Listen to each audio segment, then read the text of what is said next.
Hey folks, it's Babbaginator. We're back in Long Dark. I just noticed we broke 600 whatchamacallits, followers. Which is wild, totally wild. 600 followers. Hey, Stim. I know your name, Stim. Stim is Second Life. New beginnings. Okay, so what do we need? We need to get some more torches going. What do we have in way of firewood here? Oh, we got plenty of firewood. Okay.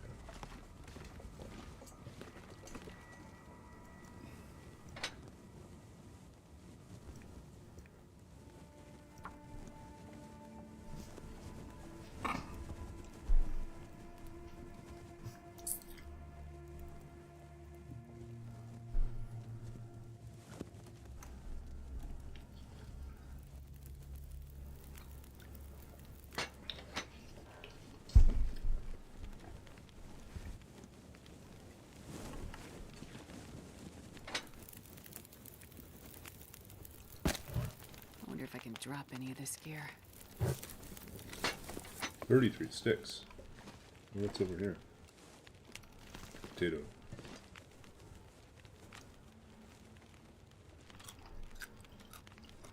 Okay, so yeah, if you're new to this channel, I'm Babbaginator. I stream The Long Dark. I'm a writer, the author of 2 books of poetry, also a former computer games programmer, also longtime TLD player, also D&D player and GM, and person that likes cats. So sometimes you can catch me making cat noises, or lately chicken noises. We make chicken noises sometimes too. And we also read poetry, and we talk about super geeky stuff. Yeah. And let's see, what else are we doing? We're doing a challenge. This is a challenge we've done before. We're doing it again. It is You Know Nothing, Astrid. And we start off with a completely randomized custom setting code. Something that I produced with a custom settings generator that randomizes the settings. And then I did that a number of times, produced a whole bunch of possible settings, which I entered in, got their codes, and put their codes into a separate list, and then randomly chose from that. So we're playing one of those codes. We have no idea what it means. We're just experiencing it and figuring it out as we go, trying to survive 50 days. That's the plan.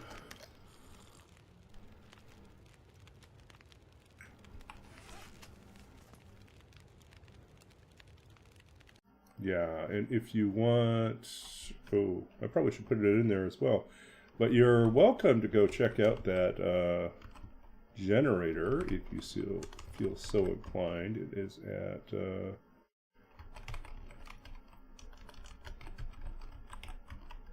think this would work. Generator at babbaginator.com or generatorbabbaginator.com. There we go.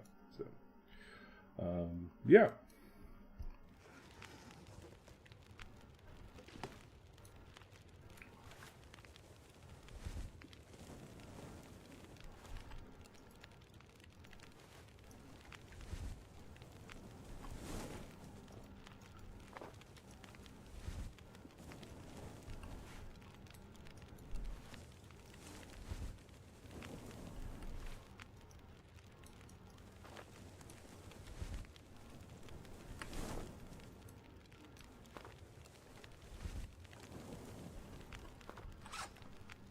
Okay, so we got plenty of teas, we got plenty of water, we got plenty of torches.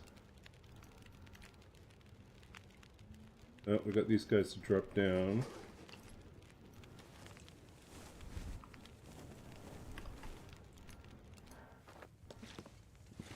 I can barely walk with this much gear. Okay, for now we're just going to drop these guys here.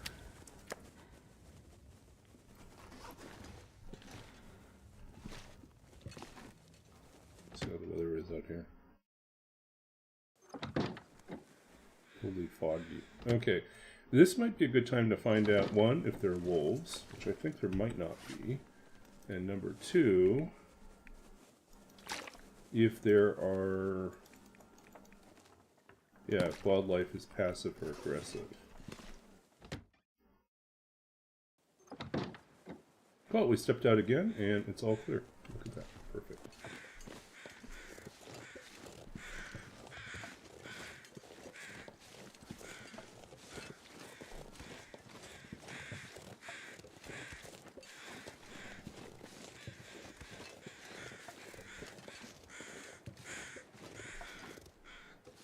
We already lose these guys. I'm going to peek out here, see if we got anyone.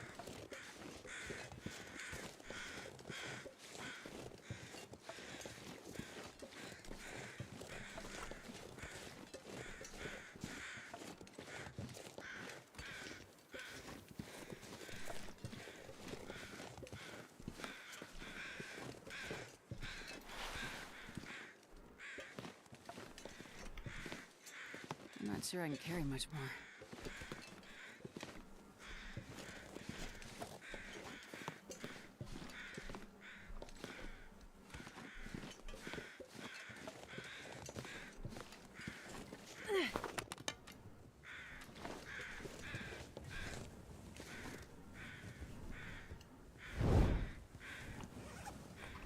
We got plenty of food.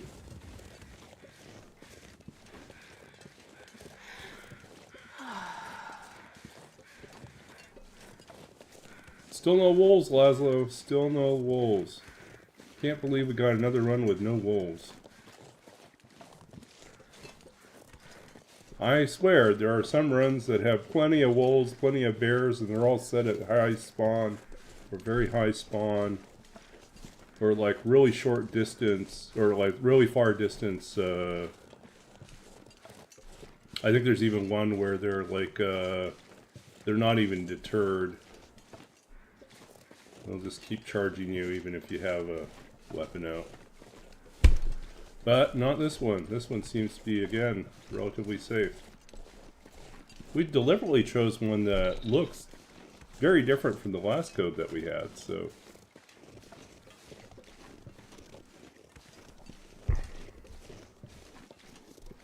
So yeah, I don't know. Let's switch this back here. Oh, a bit of good news. I mean, I was kind of anticipating this, but it was still good to have confirmation.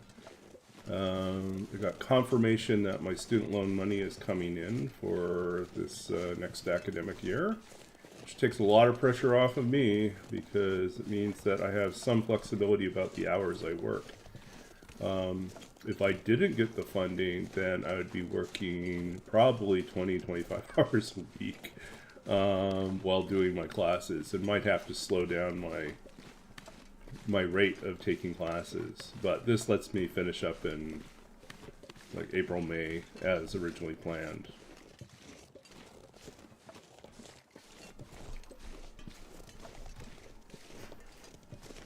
So that's good. Yes, it's more debt. And I had just before I went back to school, I, like a couple years, about a year or so after I moved back to Canada, I was able to finally clear all my debt. Now I'm back to having debt again. Yay. But it's educational debt, right? The type of thing you're supposed to invest in? Yeah.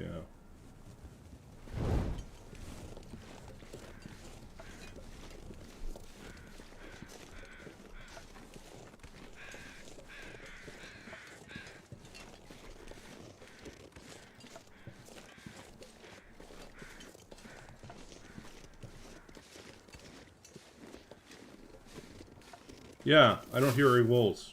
Like, not even the howls and the barks, nothing.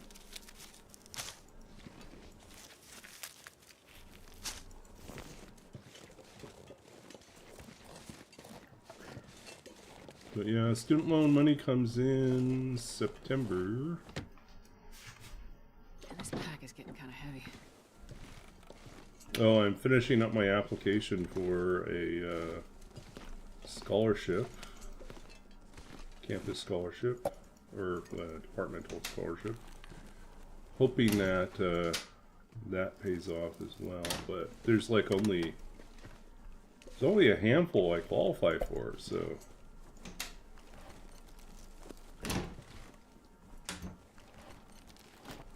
And they don't cover everything, so the student loan money is really helpful in ensuring that you've got a Okay.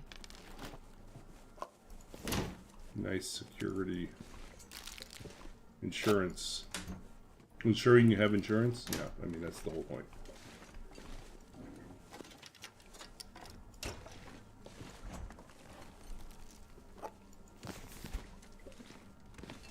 So much food.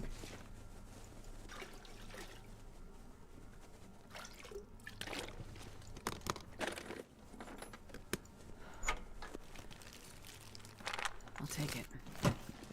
Everything's so generous. So what's the catch? What's the catch here?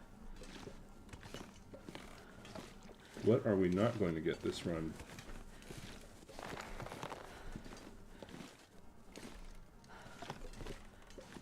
This pack is getting too heavy to carry. I feel like there's going to be some reveal where we discover what it is that we're not going to get.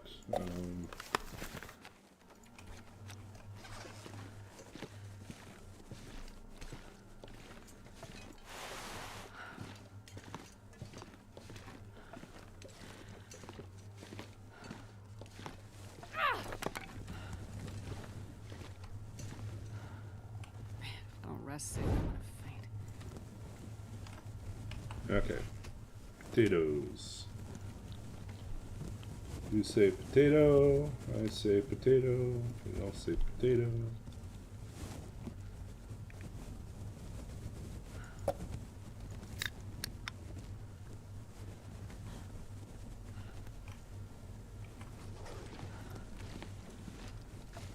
Let's call the whole thing off. Yeah.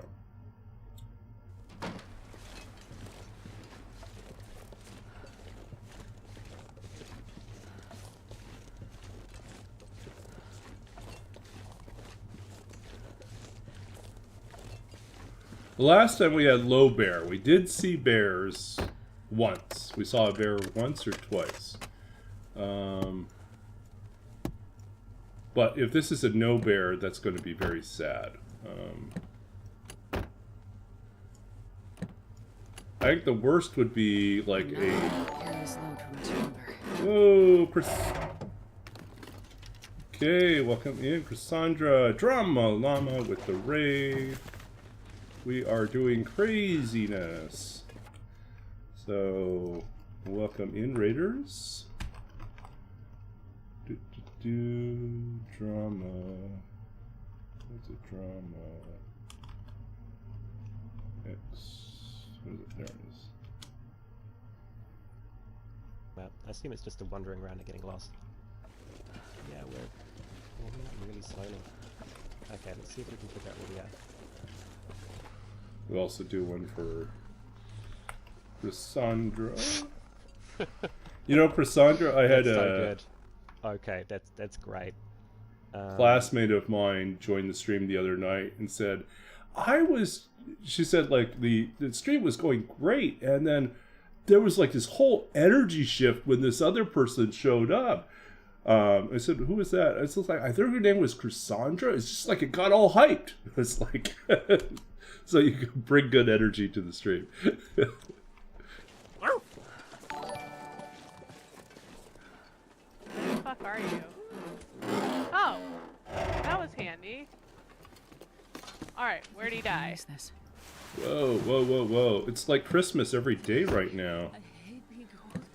So yeah, if you're curious what we're doing oh, we got a clip to finish Okay. watching here.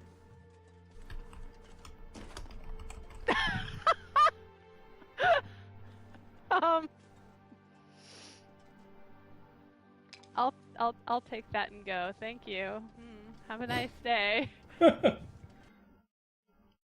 Wow. Okay, so we're doing You Know Nothing, and this relies on a custom generator I wrote.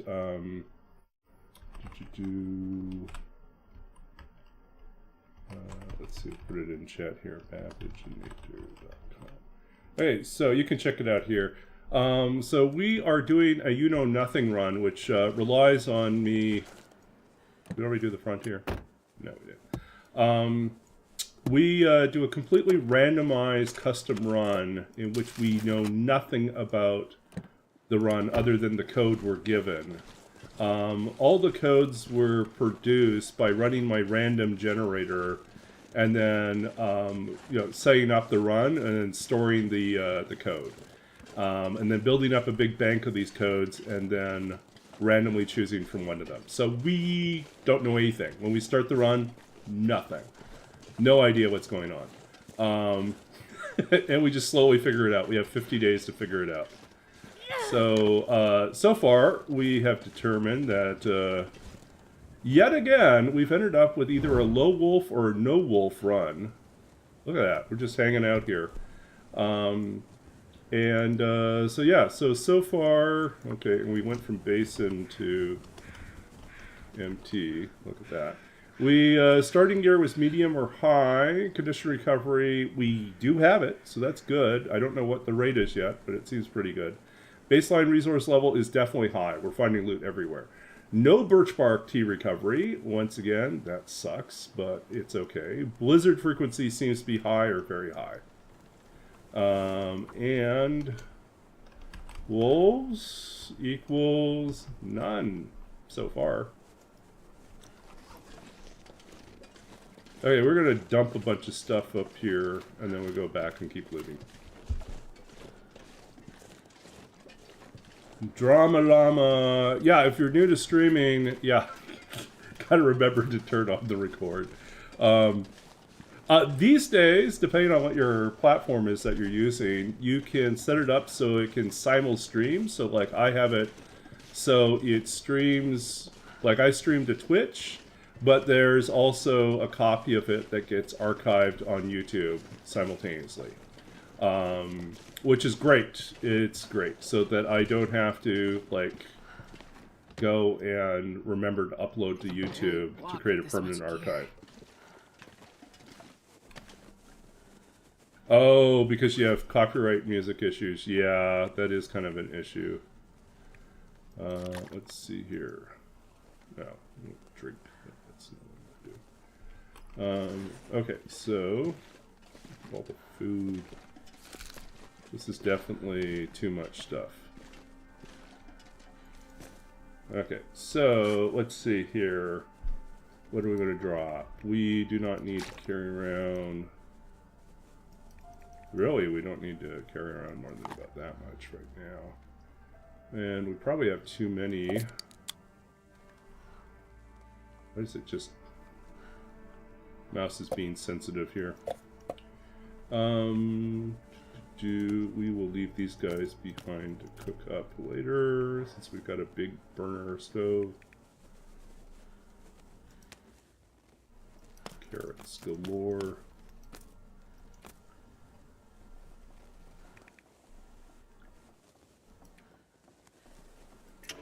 We're going to leave this behind. We don't need this. We don't need this. There's guns, we think, or at least ammo.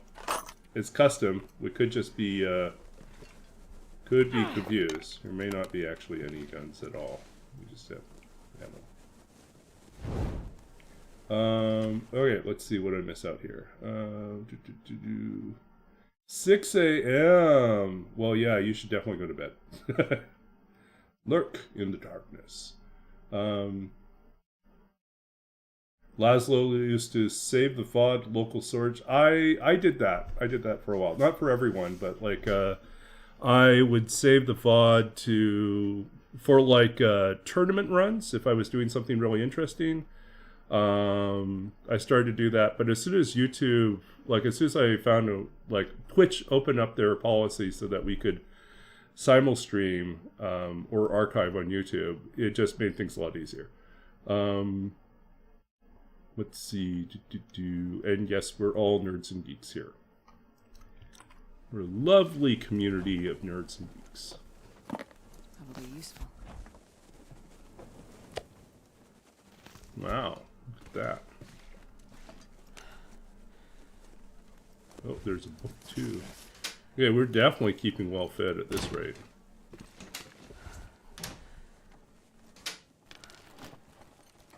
Okay, EG, welcome back. EG's requested our infamous Baba Walk. Let's see if we can do that again.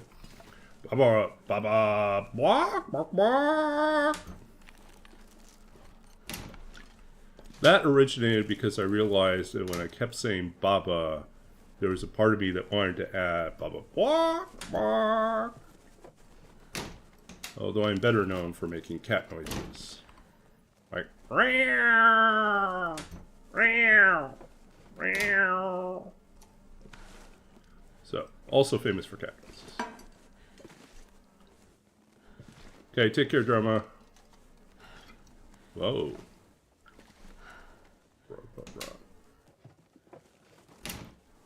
So, thanks to recent raids, I have crossed the 600. Ah, no.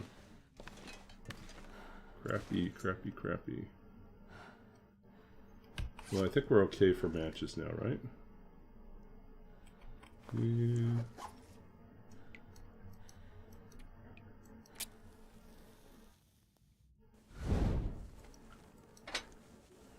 But yeah, we crossed the 600 follower mark recently, and huzzah! Exactly. I just noticed that when I was starting up the stream, I thought, oh, we're at 603 already? I should probably have done something for this, but I didn't. So we'll figure out what we could do to celebrate. Yeah. A 24-hour TLD stream. I don't know when that's going to happen, honestly. Stream ends when the run ends. Ooh. Look, another cooking skill. No, I don't know. It's a lot harder to do that these days. If I were a younger person, maybe, but not so much these days. Well, that, and I have to also balance that with the fact that I do have classes and work, so I can't just do as I please. As tempting as it would be.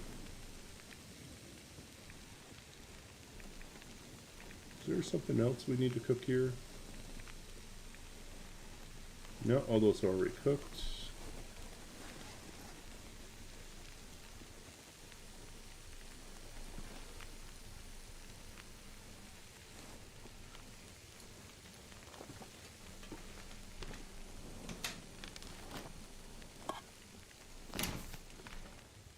$24 hours or 22 minutes.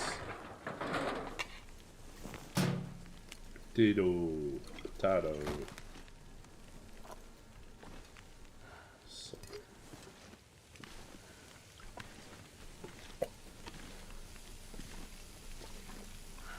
Okay, let's see what we got here. I'm not going to be able to carry this load for much longer. Yeah, if I spawn in Blackrock, it's short-lived. If we do another misery run, wow. We did okay, right? We did okay on the misery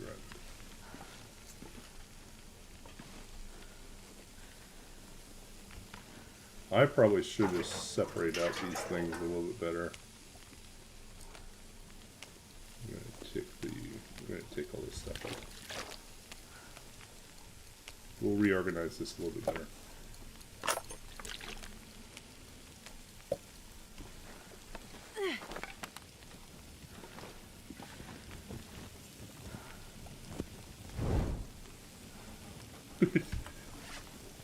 It's not recommended. Don't go without a bedroll that long.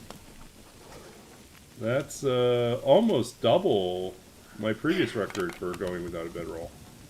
I think before it was well, I guess not quite double, but I did beat it by a significant amount. I previously went something like 28 days, 24, 25 days without a bedroll. So tired.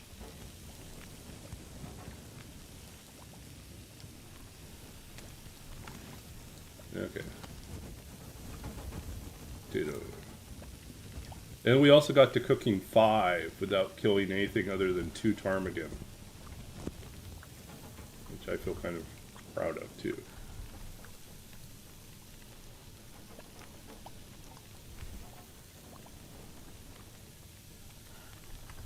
Yeah, I did. I've survived 9 days without matches on an interloper run. Oh, that was miserable. Again, don't recommend it. Like, these type of things, like these accidental challenges, yeah.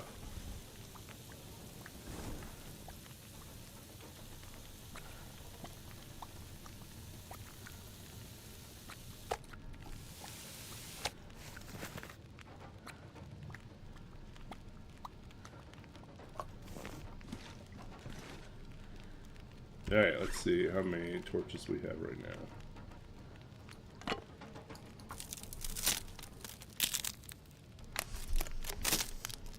Oh, my auto hydrate, Ichi. Thanks for the hydrate earlier.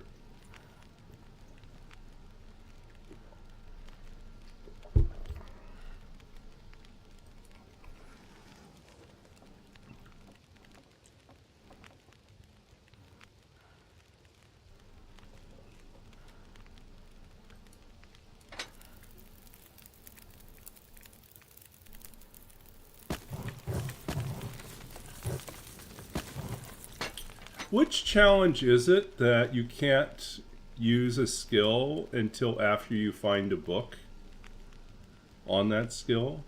Do you remember? I think AV does something like that. I can't remember what the name of the challenge is.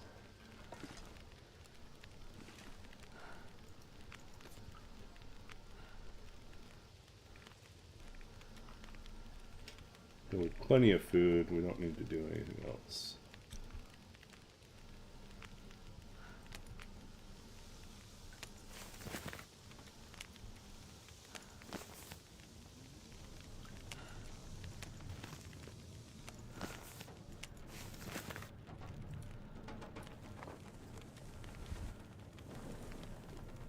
But yeah, imagine if we did a run where you couldn't start a fire until you found the fire starting book.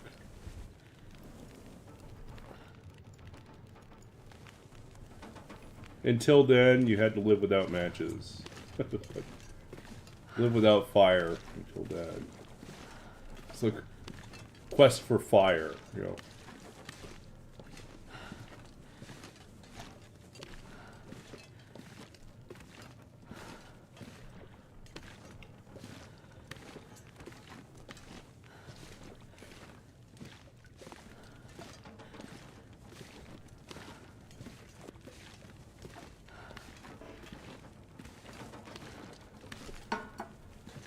Okay.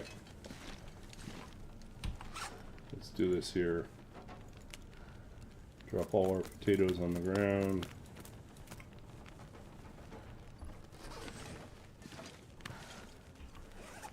Drop all our carrots on the ground.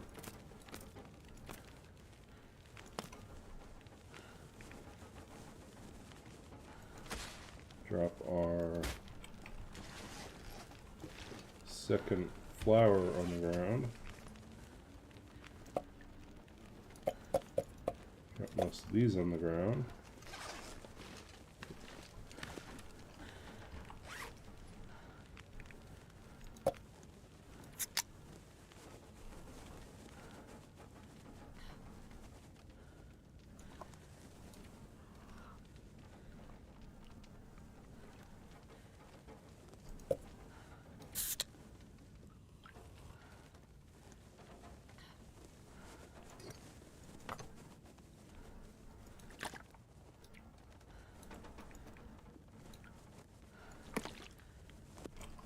Okay.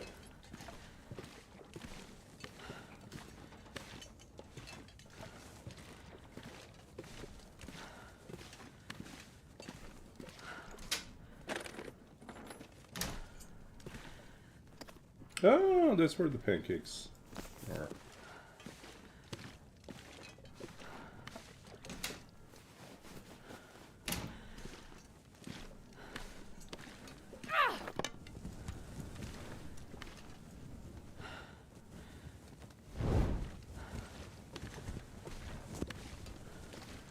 Okay, folks. Let's see if our luck with loot continues. We gotta spend some time fixing up our clothes as well.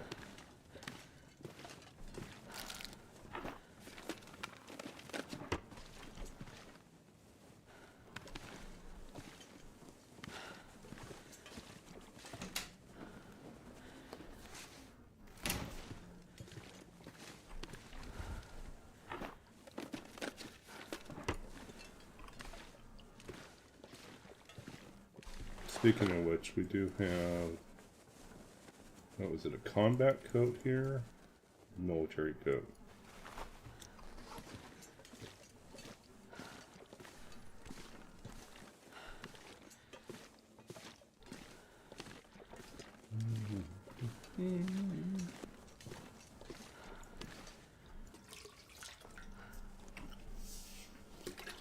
So I was saying, I think right before the raid, that I just got notification today that they approved me for second student loan. Like my Canadian student loans got approved for the second year of my, I'm doing a master's in library and information science right now. And I'm in Vancouver, BC, and it's pricey. So even though I have a job and some savings, it is expensive, and I would rather have a little bit of financial assistance from the government in that respect. And what do we got here? Oh, just soda. I remember the first time someone showed me how to do that, I was like, oh, that's pretty cool. You don't have to... Ah, the red pants. Red long johns. We are living well. This'll come in handy. Whoa! Brand new. Wow. Okay, we're going to be so set here. Holy. I thought we were doing around well with the last You Know Nothing. This one, the loot is cray-cray. It's like, look at all the crazy stuff they're giving us. I had to wait till I got to the summit to find my expedition parka. This time they're just throwing them at me. Man, wild.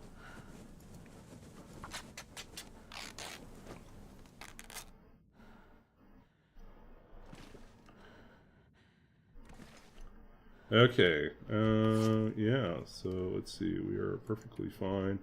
Look at all this stuff we have to sort out here. Yeah, we'll sleep first and then we'll do all the tearing that we need to do.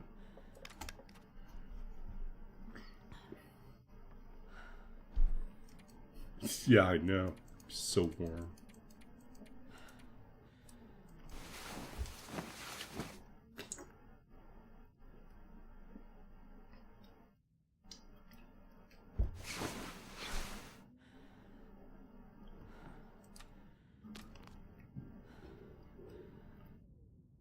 Alright, let's start dressing ourselves. Okay, military.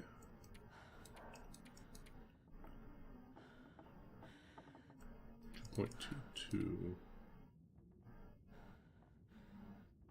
Okay, we know we want. Let's go with this.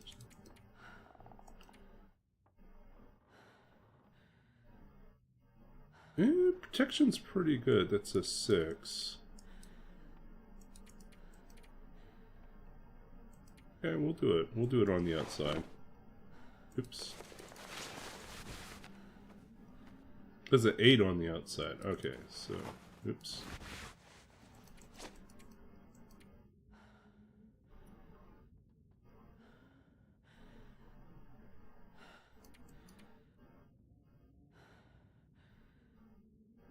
That's 2, 1.5, 2.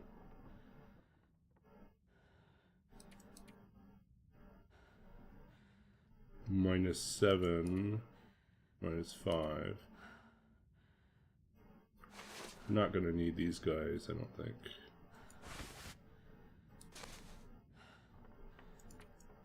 And it really boils down to which are we doing here. So I think we go parka.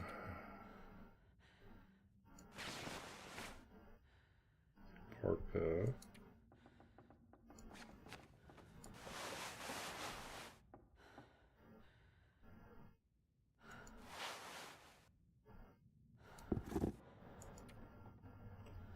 Drop these. Mucklucks win. Oh, I'm gonna have to tear up something to.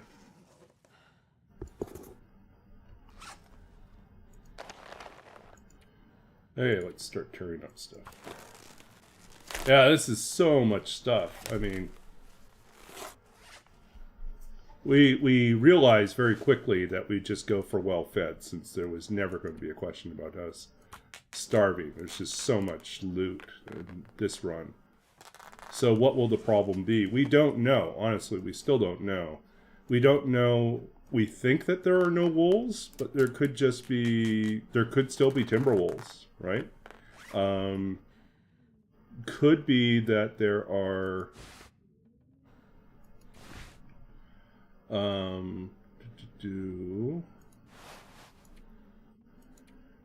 we don't know if there are bears. We haven't seen any so far, but we haven't been looking that closely.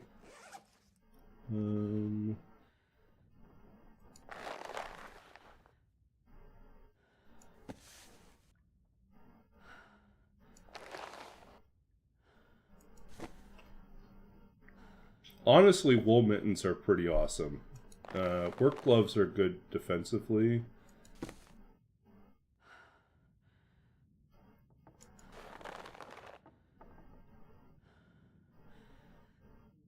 Rabbit mitts are eventually what we're going to get.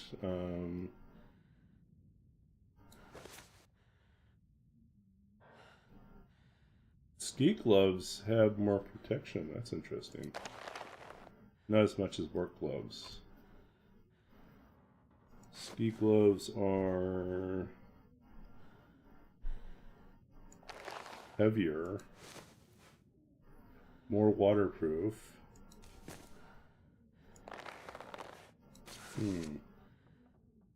Do we do the ski gloves?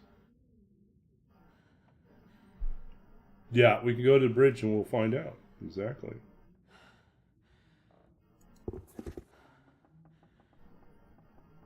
Guess we'll go ahead and rip these apart.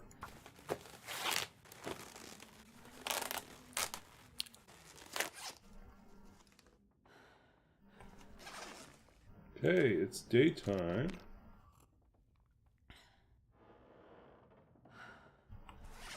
We got food to eat. Plenty of it, actually.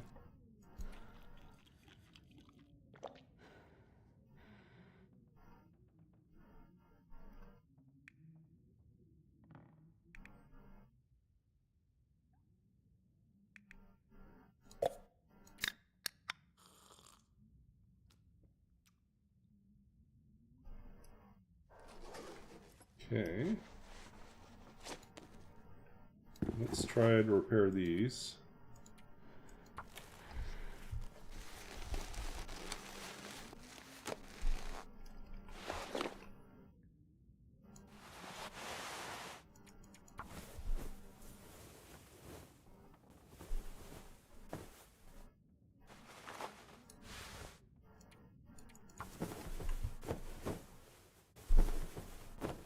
We got lots of cloth in this building, so we'll just keep repairing stuff as much as we can.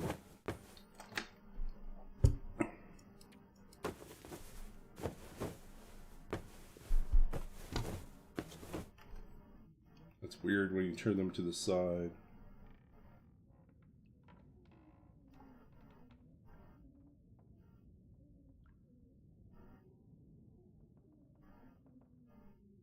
I'm not used to seeing them spin around like that. It's weird when you like take them away from their usual positioning.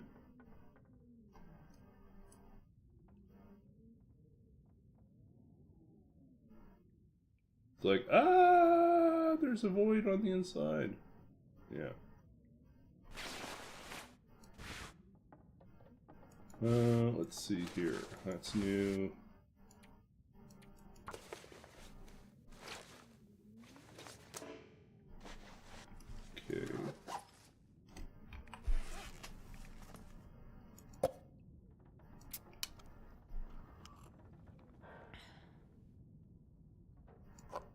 just plow through this stuff.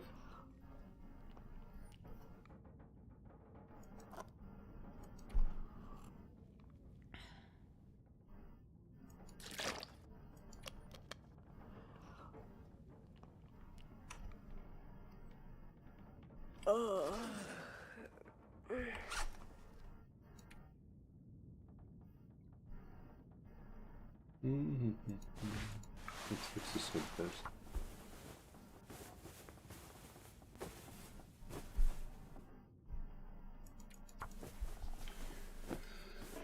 So I'm taking a class right now over the summer, which is Intro to Python, which is really intro to programming. So it's really not something I should have taken, except for they really don't offer any advanced programming classes within the library school. So that's kind of a problem. I wanted to take something that would, I mean, I just started Python this summer, but I have a lot of other programming experience, so it's not been difficult to pick up. And anyways, so in this class, I kind of have raced through all the assignments. All that's left is the group project. And so we've been working on this group project. I have a group of another person who has some previous programming experience. Not as much as me, but a fair bit. Well, enough that she's pretty comfortable. And then we have a third person who is relatively new, but pretty quick study. And we decided, overly ambitious that we are, we decided we would write a very stripped down Zork game, so a text adventure game. And so we've been working independently, and then this yesterday was the first day that we started to bring our code together, and I can see I'm going to be spending the weekend trying to make all the pieces work together, talk to each other.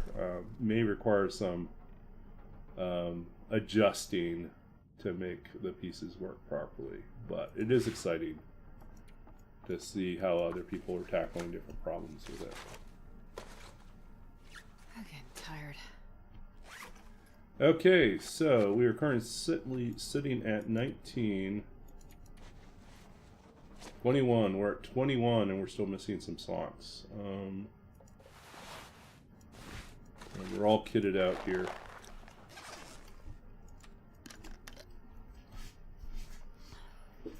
Okay.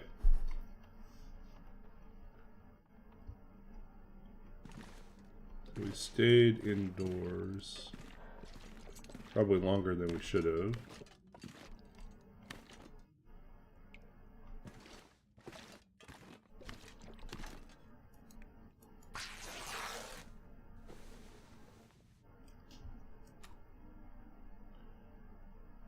But yeah, so I think once we have it all figured out, I might do a demo of that sometime on stream too. See our silly little game.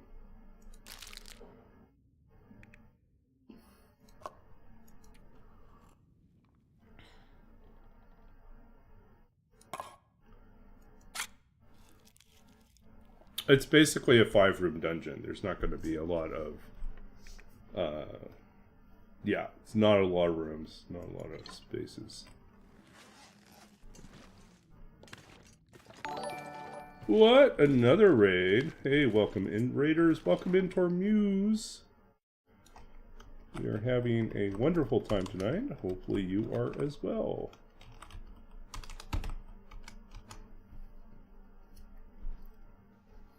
An Pop up a explosion on little site clip. of your body. Responsible cutters keep a safe distance from explosive materials. You have failed in your duties. Oh, thanks.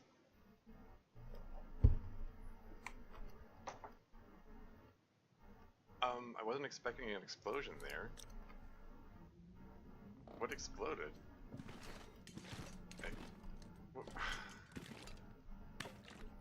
Is it because I don't know. I'm not even sure.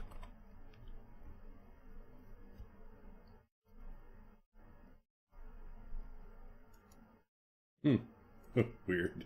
Okay. So Tormuse and Raiders, if you're just joining us, we are in the middle of our You Know Nothing challenge, where we have to survive 50 days on a custom survival settings code, which we produced with my random custom settings generator, which I'll give you a clip to here, or not a clip, a link to as well.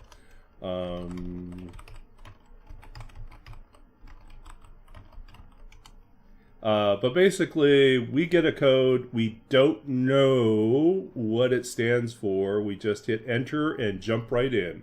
And we basically have to survive 50 days and figure out what's going on with the code.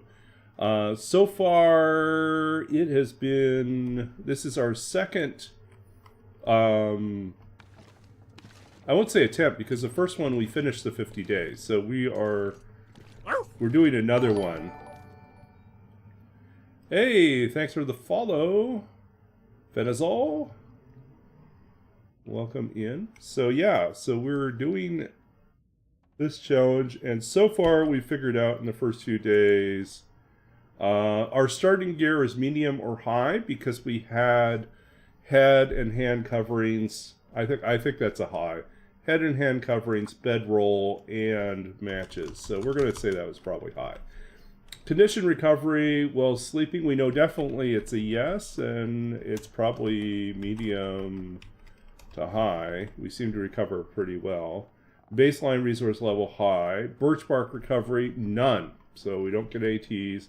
Blizzard frequency seems to be pretty high. We're having a lot of blizzards. Wolves, so far, none. No wolves have shown up. We don't know anything about bears yet. We've seen rabbits. They seem to be, I would say rabbits are probably at the medium level. I haven't seen them in like super abundant levels, so they're medium or high. Deer, I think, is medium or high. But we don't know about bears. We don't know about moose. Yeah, and so if we make it to the 50 days, we do a big reveal and we find out what our code actually meant. Okay, but anyways, Astrid is ready for bed already, so we are going to put Astrid to bed again. And then in the morning, we're going to go off on a grand adventure. We are going to go check out St. Christopher's. We will go to the Bear Bridge to see if we can spot the bear.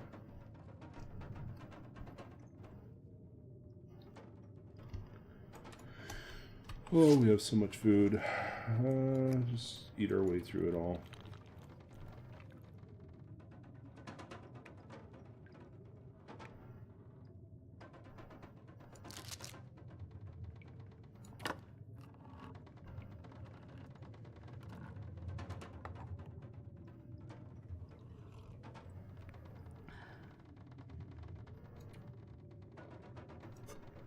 We don't need all these cans.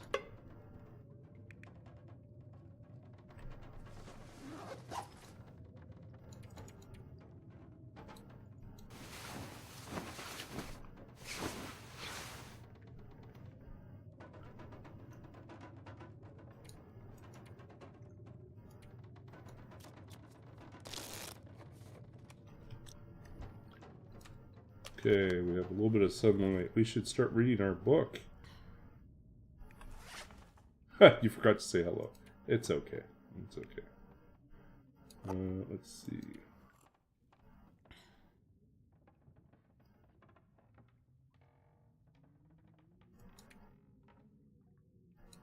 We don't need this guy.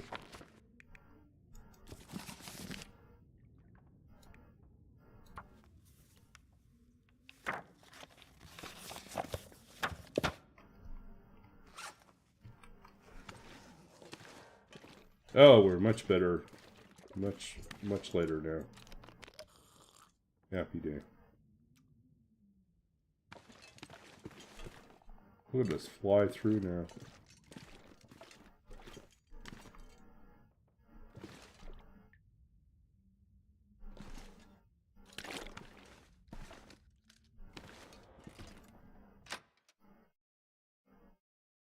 can drop any of this gear.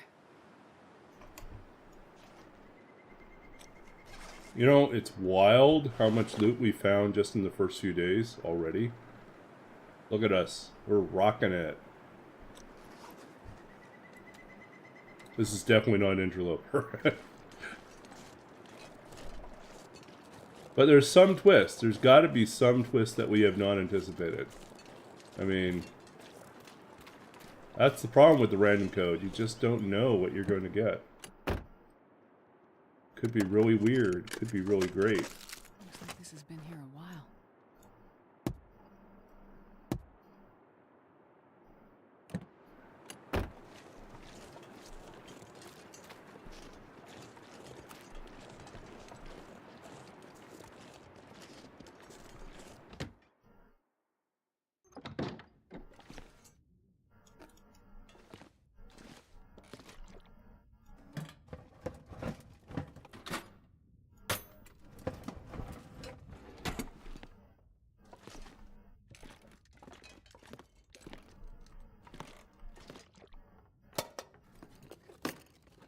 Well, this stuff will come in handy.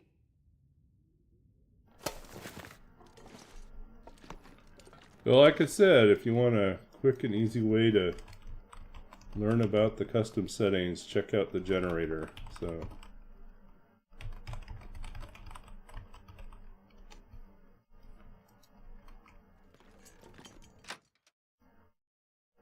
I'm not sure I can carry much more.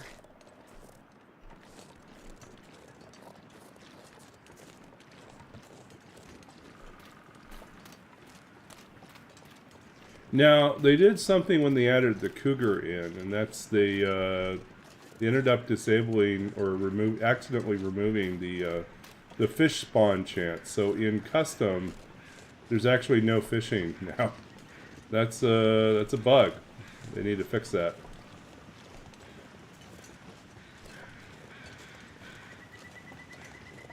Well, who's down here? You see anyone moving out there?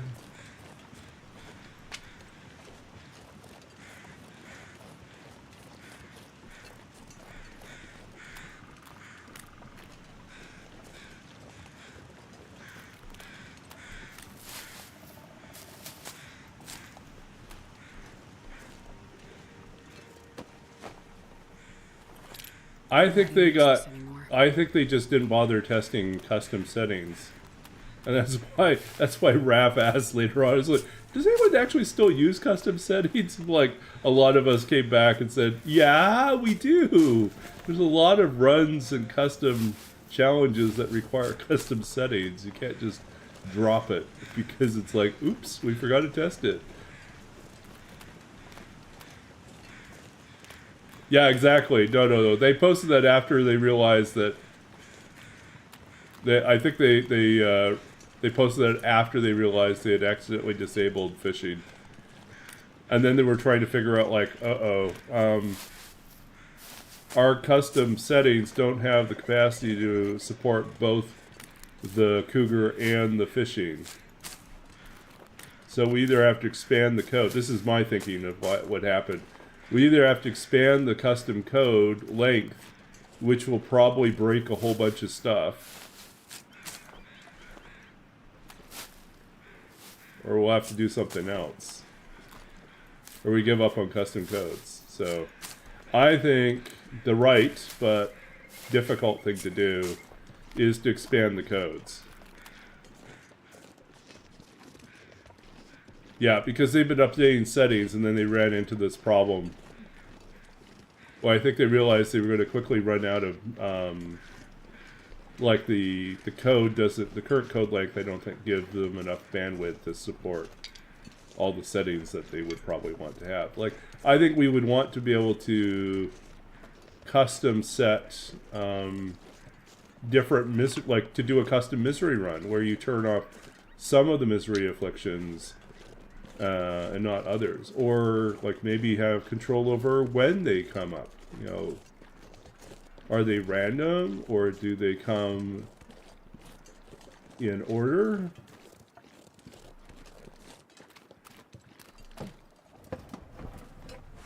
take it. No, we don't need it.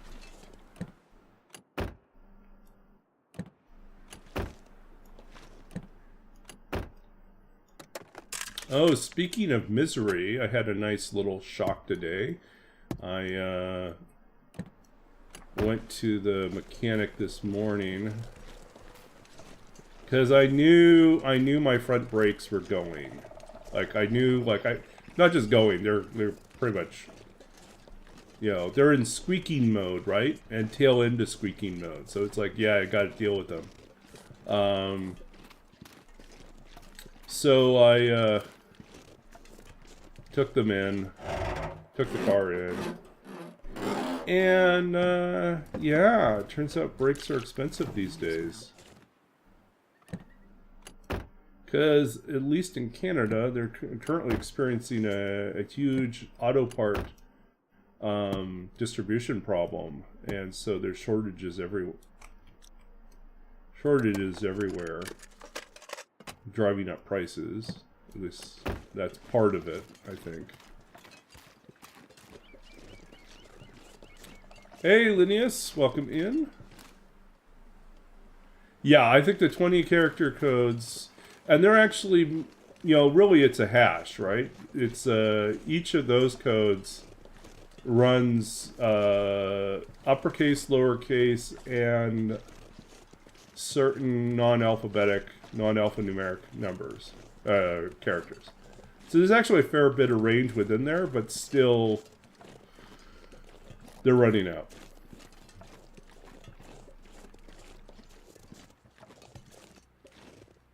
Oh, really? Look at the fish. The fish wins big, huh?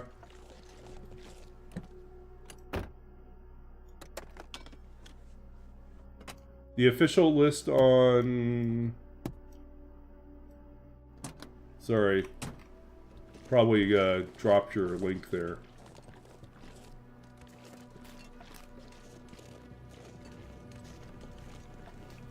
This is definitely a no-wolf run. We would have been swarmed by wolves by now.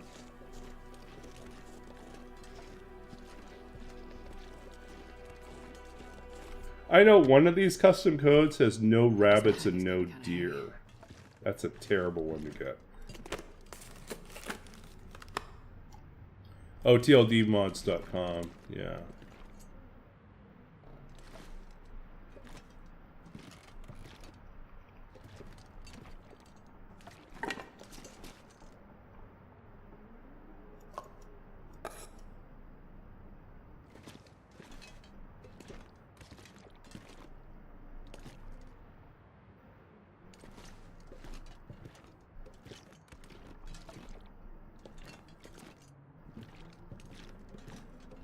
Yeah, so how am I doing? Doing pretty well. We're doing this silly little challenge where we don't know anything about the survival code we're on. It's a completely randomized custom setting.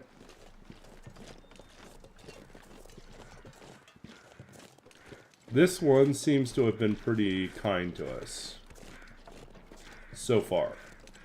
Other than the, like, constant blizzards that keep happening. But in terms of loot, it's been pretty good. Yeah, more clues that, well, it's a custom run, so ammo does show up sometimes, regardless of whether or not there are guns in the game. But, yeah, we found both rifle and revolver ammo, so impossible there's guns in the game. I wonder if I can drop any of this gear.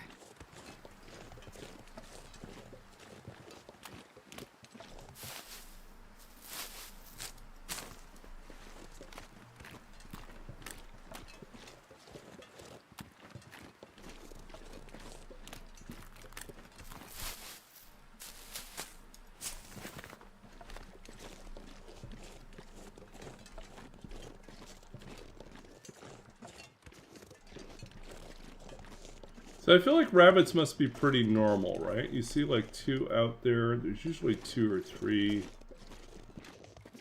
If it were like high or very high spawn, there'd be rabbits all over the place. It would just be so ridiculous. Lousy with rabbits. Yeah.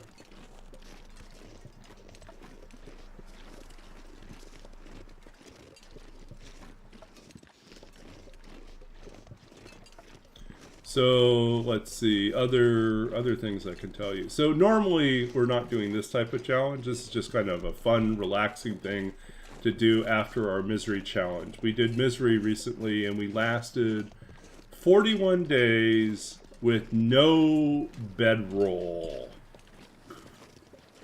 No bedroll 41 days. And also we got to cooking 5 having only killed 2 ptarmigan.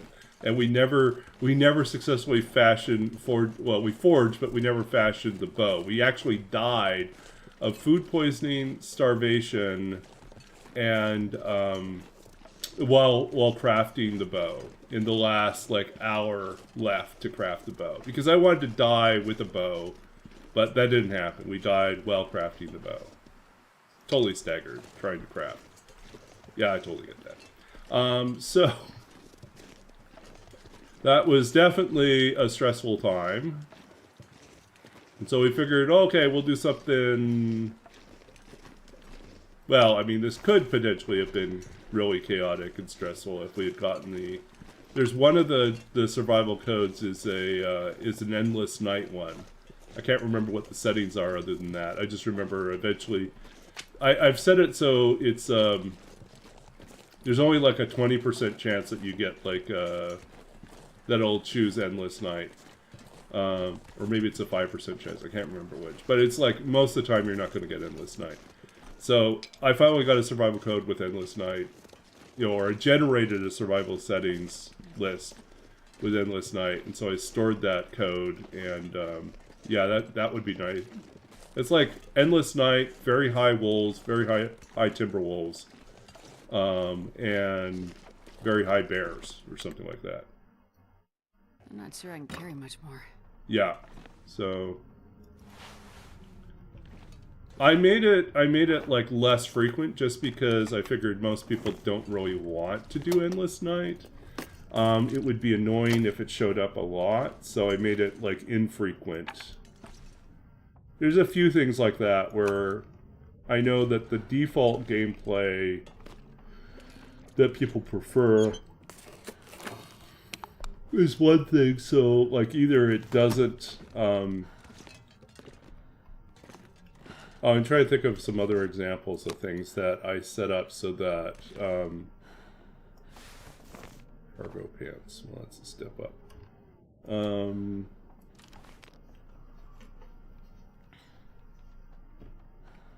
on a second here, I'll tell you what else is in there. What's not commented on but is actually fixed. So for instance, most people doing a custom settings run, I imagine, are going to be people looking for something different to do, but still want a pretty strenuous, like pretty tricky survival setting. So in that case, I left cabin fever on, intestinal parasites on, dysentery on, sprains on, food poisoning on, broken ribs on, rest as resource on. And so that way, those basic afflictions that kind of define a more challenging run are always present. So yeah, I force those to always be yes. I also, another thing that I did is to ensure that, let's see, fires prevent freezing is always no, and wake up player when freezing near a fire, I think is also always no. Because I figure, again, it's more interesting and challenging if there's still a risk that you freeze. And you don't have sort of the hand-holding that Pilgrim and Voyager do with regards to that. Let's see if there's any other settings that I kind of set specifically.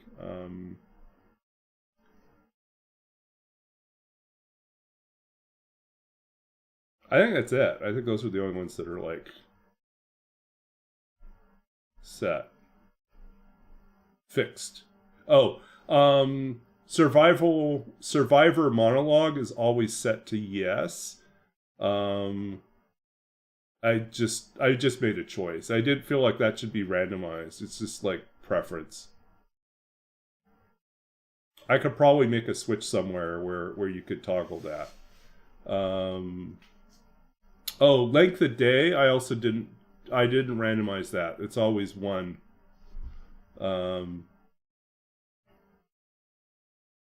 Fire overcomes ambient air temperature is always set to no. Yeah. So yeah. So basically, it's always going to be cold. It's always going to be cold.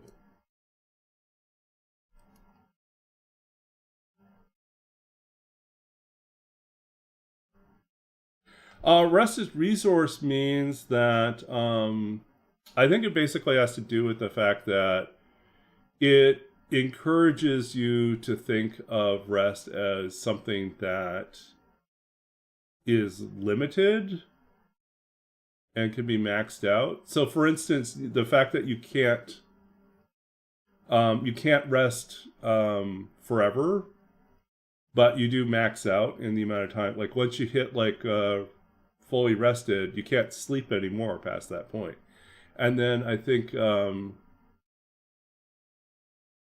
you wake up when you're no longer tired. Yeah. So basically, yeah. So you can't just pass time by sleeping. So.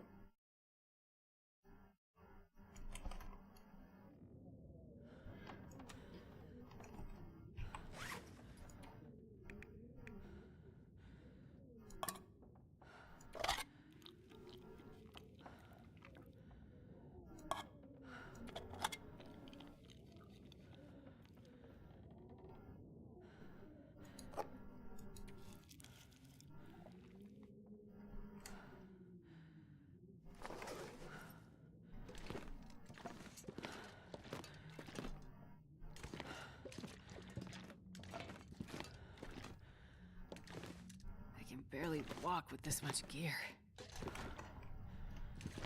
Yeah, let's see what we're looking at here.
Is getting too heavy to carry.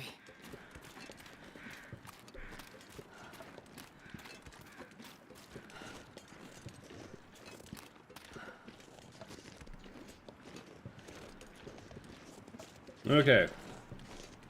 It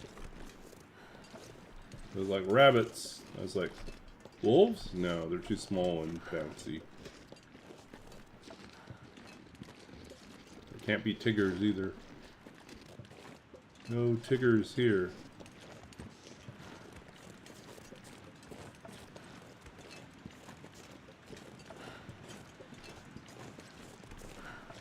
So yeah, we have seen 0 wolves, so I think it's safe to assume there are no wolves.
Still no hacksaw. We have a knife now, though.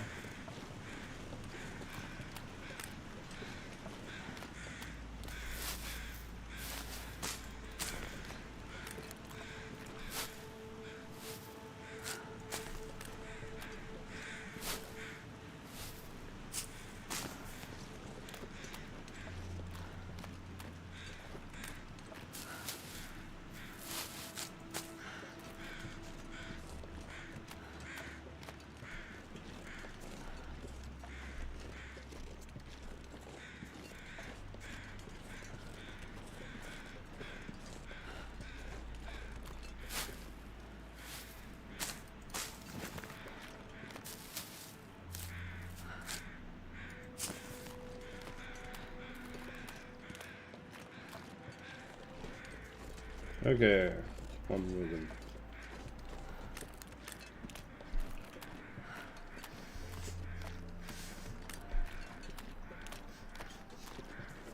So, any bets? Do you think we'll get a bear or no bear?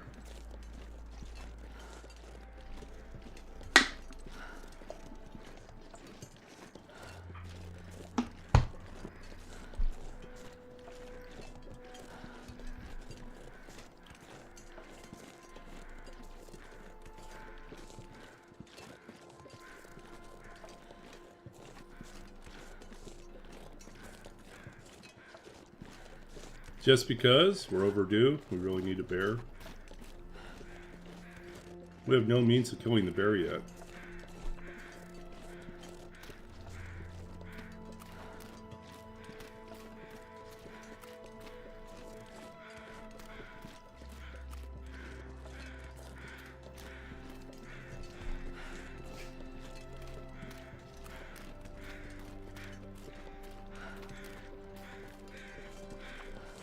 We'll get the bear, and the bear will be 18 feet tall.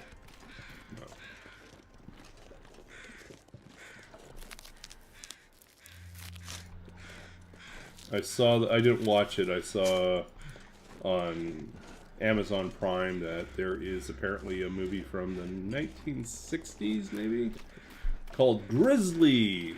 And it's all about an 18-foot tall man-eating grizzly. And the park ranger is trying to deal with it.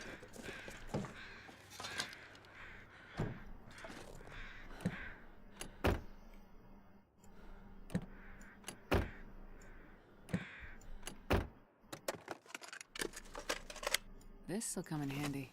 Flare show.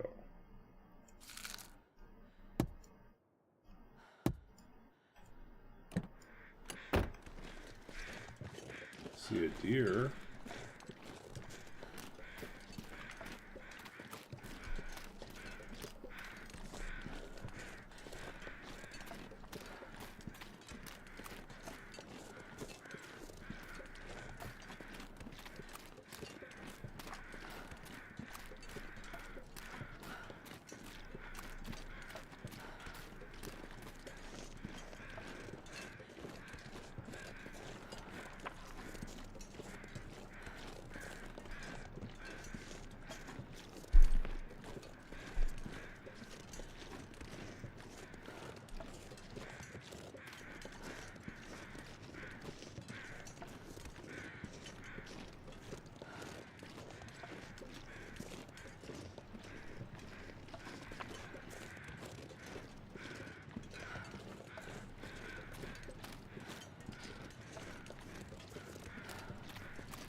Okay.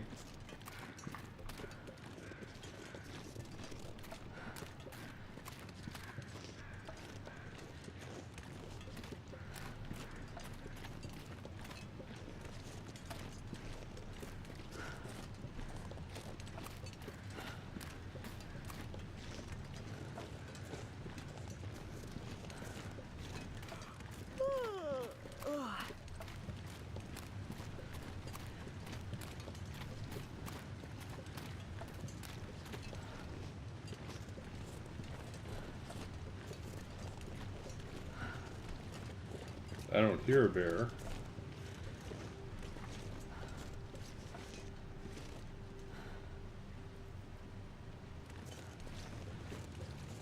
Oh, there he is. He's out there.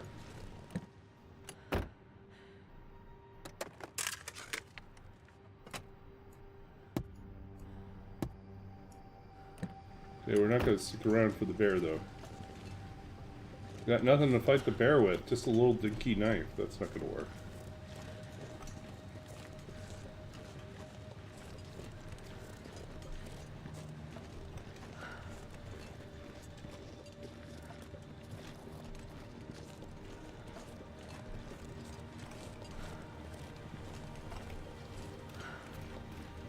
We saw him cross the road.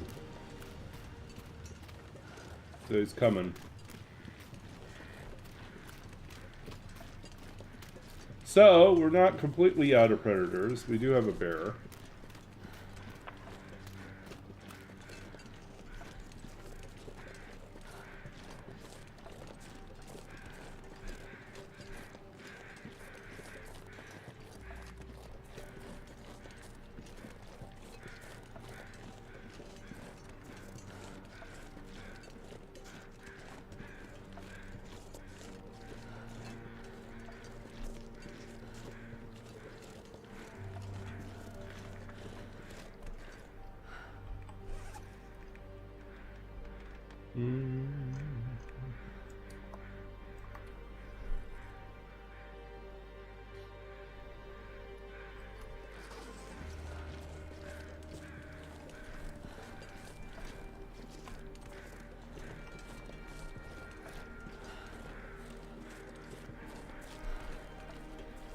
There's nothing we need out there, so we'll just skip it and head out.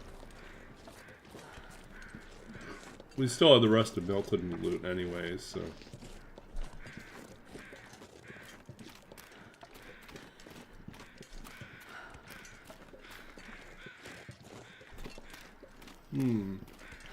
So, it does mean we can eventually make a bear coat if we want to make a bear coat.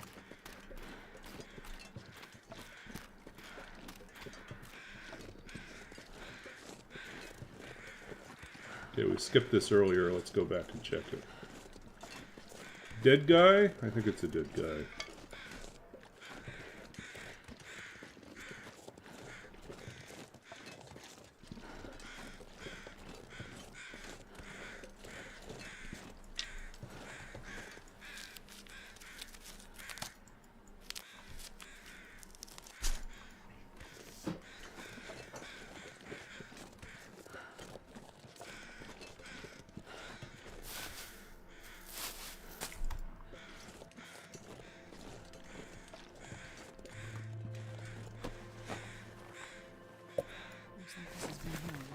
Go!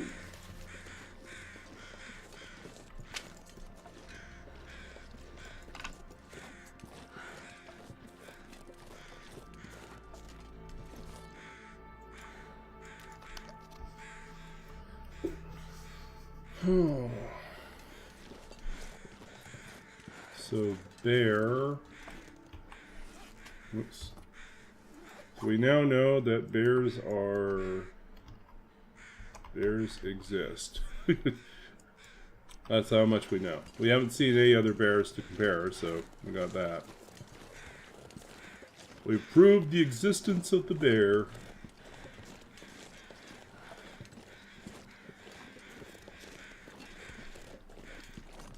But I don't think it's until we go to Mystery Lake before we can say like whether there's a lot of bears or just the lowest amount of bears, right?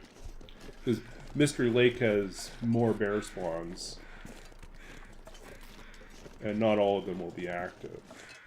So, and the more that are active, the more we can say definitely there's a lot of bears.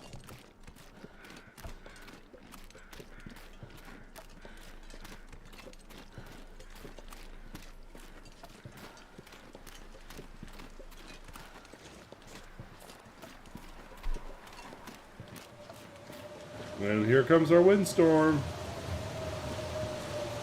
Like, this is the part that's absolutely vicious. We are so much better now that we have, like, gear that keeps us warm. But the first few days was really hard to move around because the wind was so strong.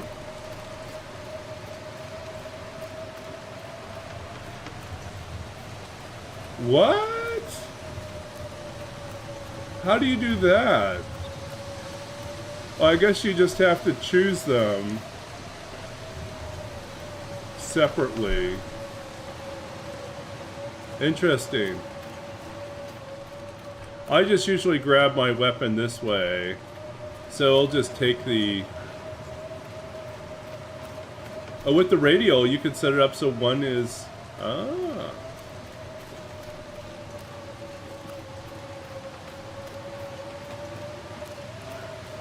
Okay, let's go over here and check out our cave.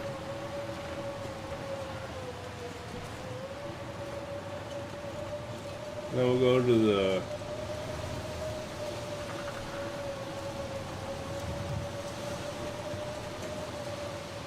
Where else do we need to go? Milton.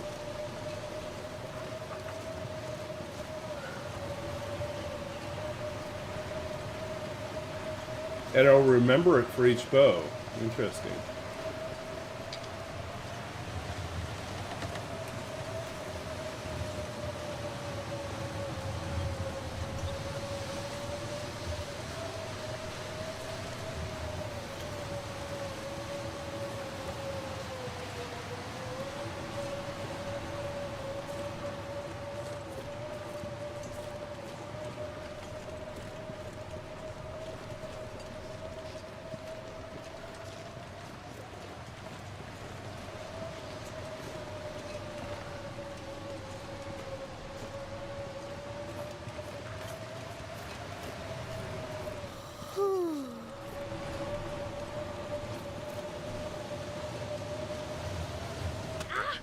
Yeah.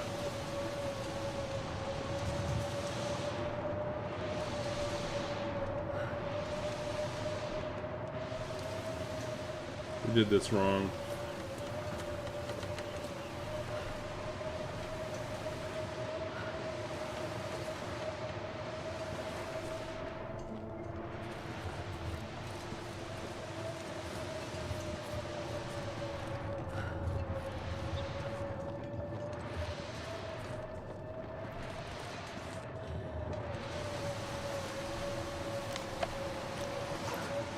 Sounds super windy, but it's really not that cold right now.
Such a loud wind.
Hmm.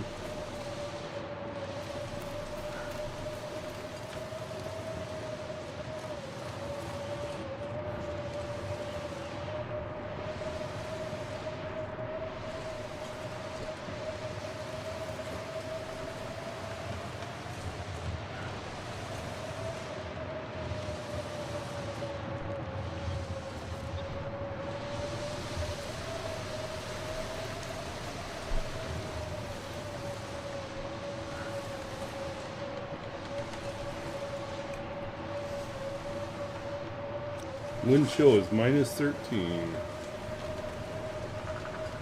Blowing hard.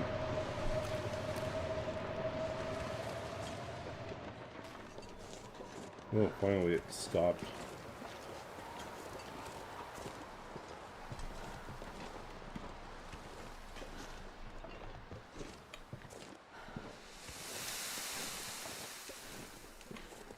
I'm gonna need to rest soon.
Yeah, let's keep going.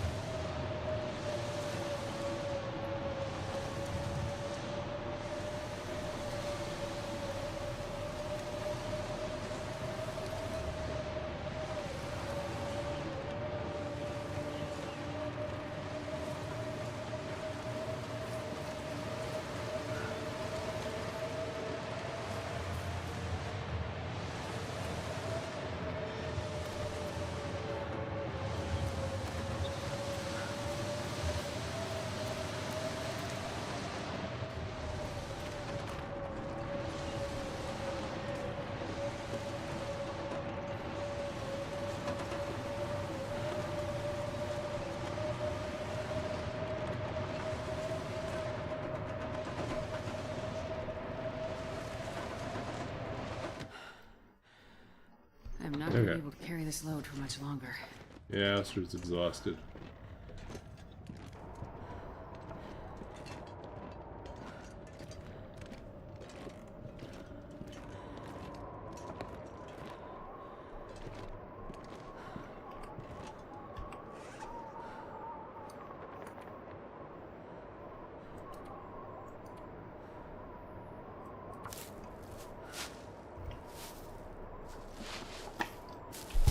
Our gear is really good, and I don't know how quickly temperatures are dropping yet.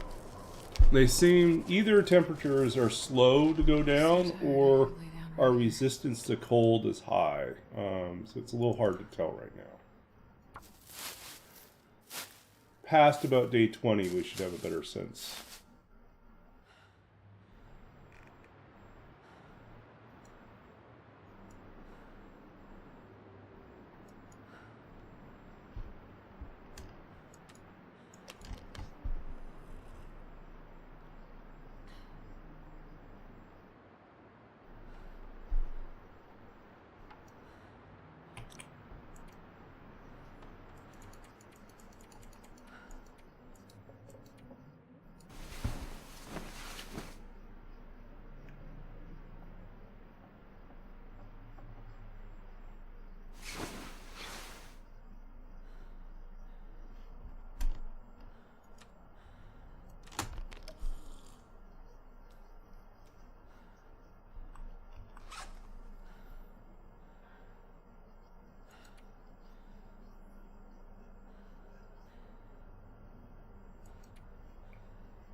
We still haven't found a lantern. Probably don't need 3 stones.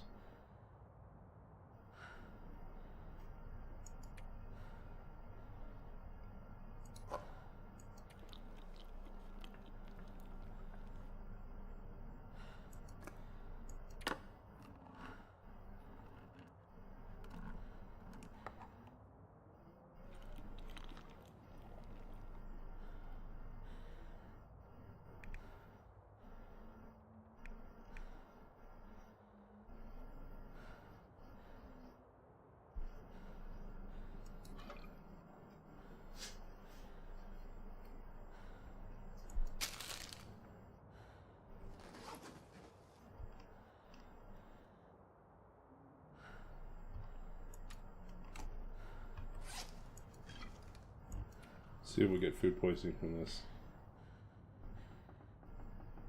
Nope.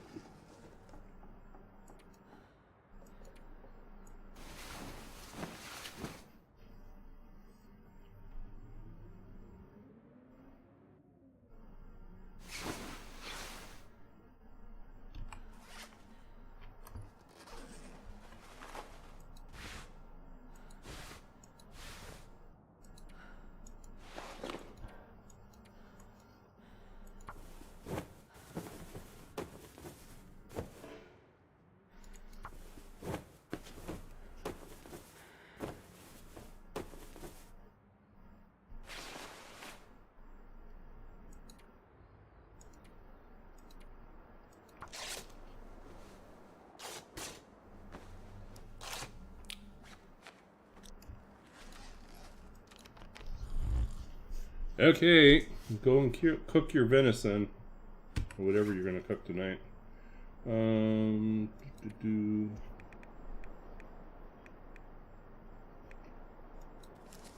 Let's finish this off.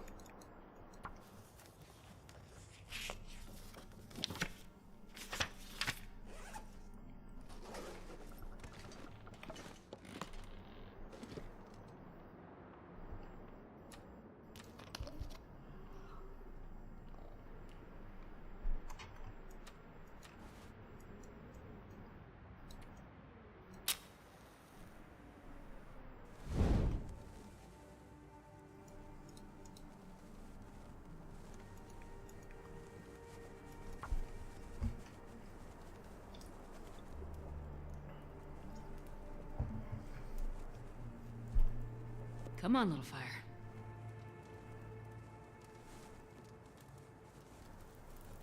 So I think the most ridiculous clothing setup we had was from the last You Know Nothing, where we did make it all the way to the summit and went to the plane crash, and we looted the summit, and there was a ridiculous amount of stuff there, including two expedition parkas. So we ended up with, we ended up at like a plus 34, I think. Yeah, we were super toasty the entire rest of that run. But it took a lot of crafting to get everything repaired. Okay, we need to get some water going here.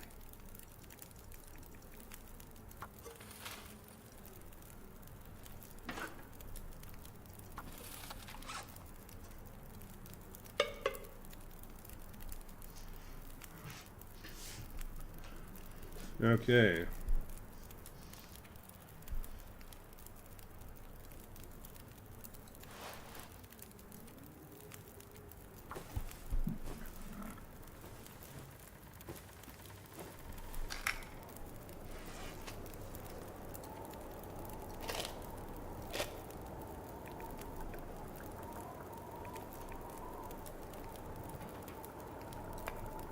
Not really likely to do that.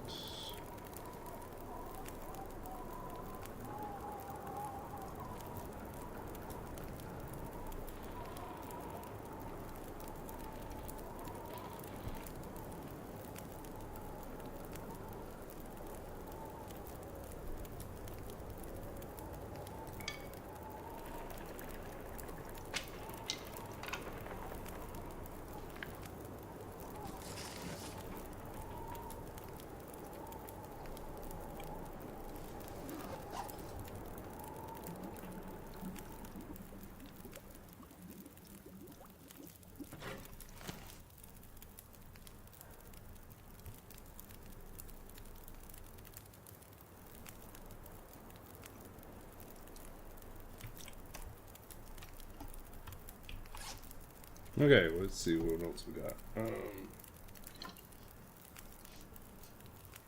Don't get sick, don't get sick. Didn't get sick.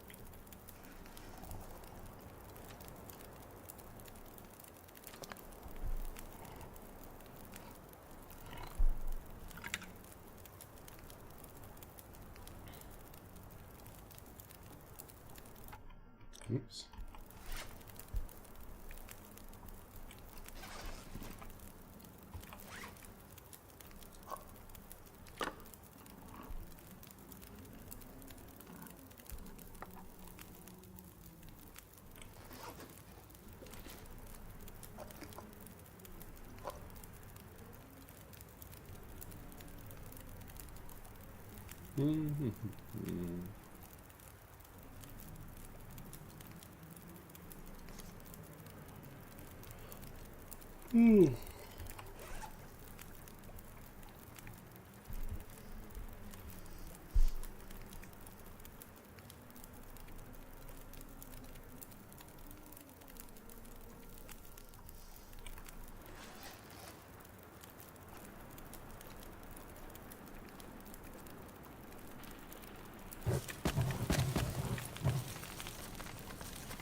This pack is getting kind of heavy. Oof.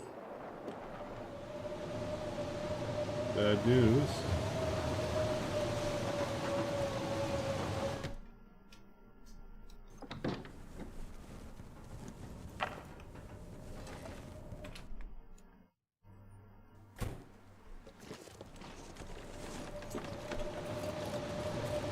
Yep.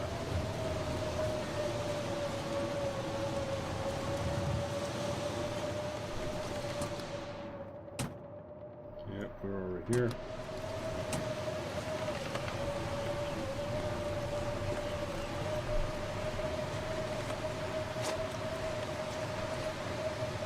Feels like 2.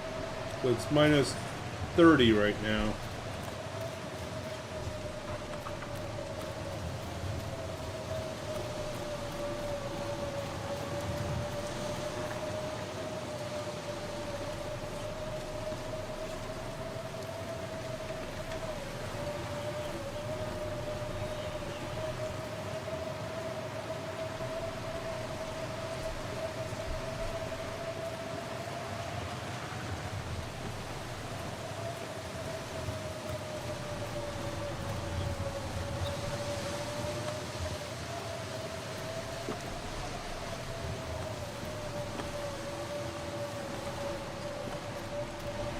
Wonder if I can drop any of this gear.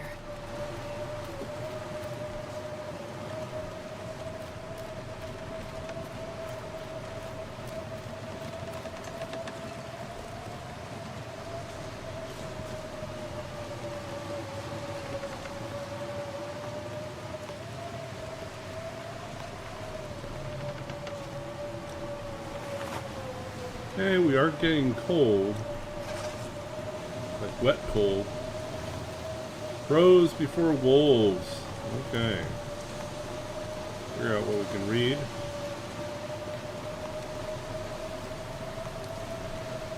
We'll get Astrid to Grey Mothers and then maybe we'll take her to the bank.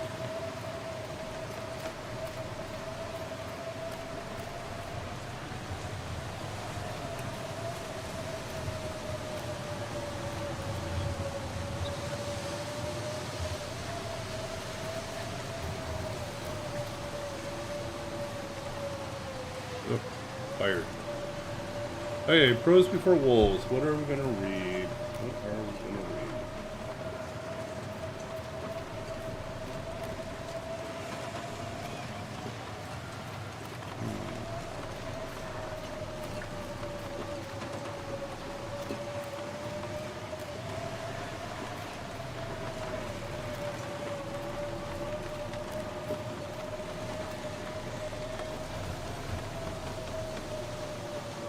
I think we already did this, so we're just going to go up here.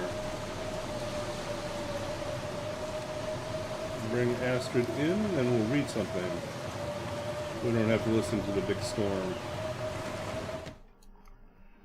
Okay, I'm not sure I can carry much. let's see. What will we read is the good question. Let's open up my folder here and see what I got. Pros before wolves. I feel like to really do this credit, I'm going to actually have to carve out some time each day to keep writing new things. So it's fresh. Otherwise, right now, it just feels like it's whatever I get to. Old stuff.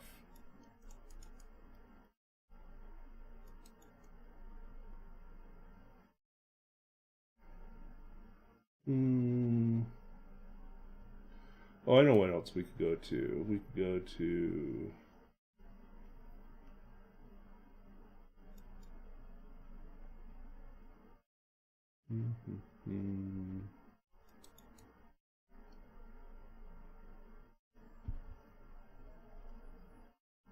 Where'd that go?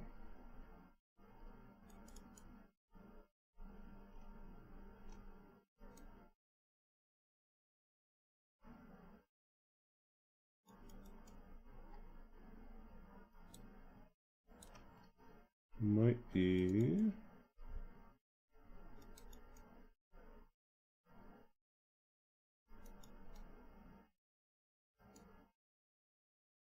There we go. Oh, it reminds me, I still have to finish that author profile sometime.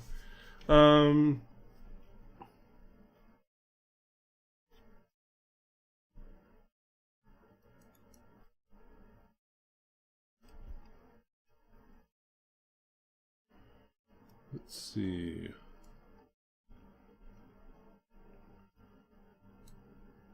No.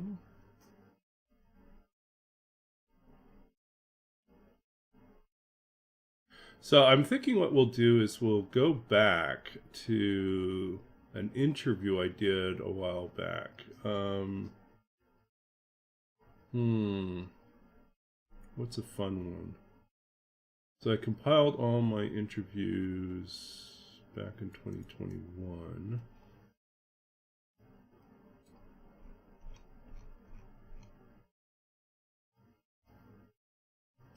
Okay. This, I think, was one of the first interviews I did, and I still think this is one of my favorite interviews. This was done for a literary journal called Prism Review. I had recently... My first book came out in 2008. This was done in 2009. And I had been invited to be the judge for a poetry contest for the University of Laverne in Southern California, who is the, they happen to run this particular journal. So it was an undergraduate, I think it was, who had all the questions. And the questions to date are some of the most entertaining questions I've had. So here we go. First, as you sit down, would you say it's appropriate for readers to envision you in an indie coffee shop, listening to emo music, wearing a beret, smoking cloves, and jotting bon mots in a moleskin notebook? Sadly, I think I failed to live up to almost every part of that expectation. Up until recently, I didn't even know what a moleskin notebook was. And I think the last time I wore a beret was as a Canadian Boy Scout. Rather than coffee shops or indie hangouts, I tend to work best at my computer in my apartment or in the graduate student lounge at the school. I know, it's boring. When I was working as a computer programmer, I would also write after hours at my desk or jot down lines on the backs of old business cards on my drive home. I have no special rituals or writing aids, and only have a few idiosyncratic tendencies. In general, I prefer to work late at night in silence, composing directly on the computer. I like the ability to copy and move lines around, to create backups of the work, and to have multiple pages open at once. Often a poem begins as a series of fragments in title or a particularly strong line which seems to demand an answer or further contemplation. Tell us something unique about yourself. I have the strange distinction of having learned, forgotten, and relearned both English and Mandarin Chinese. So effectively, both languages have been first and second languages. I also have the dubious honor of being one of the few people who, at various points in his life, has forgotten how to swim and how to ride a bicycle. That's true. I forgot how to swim, I think at least twice. And I think I'm currently on I probably don't know how to swim anymore. And how to ride a bicycle also happened to me a couple times. I relearned it when I was 19 because out of necessity, because that's what I was going to be on a bike in Taiwan the entire time. It's like, better not get into an accident. So just like riding a bike, you never forget. I forget stuff. I know, it's so sad. It's like I proved that to be wrong. Okay, we don't believe that for a minute. So they didn't believe the thing about me forgetting to swim and ride a bike. We don't believe that for a minute, but we'll politely pass on. So let's talk business for a minute. You won a national prize. Your book is out in a very well-respected press. Professionally speaking, what are the differences in your life now compared to prior to winning the contest? Perhaps the biggest difference is the increase in the amount of time spent thinking about or dealing with the business side of things, scheduling readings and trips, locating potential reviewers, and traveling to other places to read. Finding time to write takes more effort now than before. I also have received more invitations to submit to various journals, which is certainly flattering, but also puts pressure on me to have good quality work ready to send out. These really aren't bad problems to have, but they do represent a change from how things used to be. I still receive rejection notices and sometimes struggle to find journals interested in new work, which is considerably different from the work that appears in the book. And what I'm referring to here is that I'd started working on Babbage's Dream with all the history of Charles Babbage and programming languages and AI. All that was just very different from what I'd been writing about up until then. Generic question. What inspires you to write your poems? Usually one or two things happens. Either I run across a phrase or an image which strikes me and continues to haunt me for some time, until I can finally sit down and write my way through the thing I've been obsessing about, or I have an experience which moves me or troubles me, forcing me to set it down in words and try to make sense of it. In general, I write out of a need to remember and to understand the things which happen around me and the people and places which are on the verge of disappearing from me. Kandinsky, the artist, once wrote, "Even a white trouser button gleaming out of a puddle in a street has a secret soul." And so it is that often my obsession with memory seems to be grounded in physical objects. The material remains the passing of a person or thing through time and space. Writing poetry for me has often been about giving voice to things which are silent, revealing the extraordinary and miraculous sides of the seemingly ordinary. How does being Canadian, editor note, Neil is Canadian, give you a poetic advantage compared to being a wine-swilling urban American? Like I said, they're just really wild questions. Although I've lived many places around the world, Canada remains a strong influence on my work. I spent much of my childhood in Saskatchewan, where the land stretches out flat in all directions. The sky, clear and unpolluted, seems to go on forever, as does the horizon. Outside the few cities, the population remains small, even today. It's easy to get lost in such vastness, easy to discover just how small, how almost invisible you are in comparison with the rest of the universe. And yet, with your hands in the earth pulling weeds or your face half frozen in the winter blast, you are also made aware of how intimate and close you are to the physical world, how impossible it is to separate yourself from it. If there's an advantage, it's that it's helped remind me that broader patterns are at work, deeper resonances to consider than simply the elevation of the personal to the mythic, or the celebration of the physically knowable world. On still nights, under an uncountable array of stars, there are things that can be learned which elude the senses, which strike the air and stir the silence within, making the unseen and invisible for a moment real and near. Let's see. Maybe we'll read one more and then we'll head back into the game. Talk about Canadian poetry, especially contrasted with American.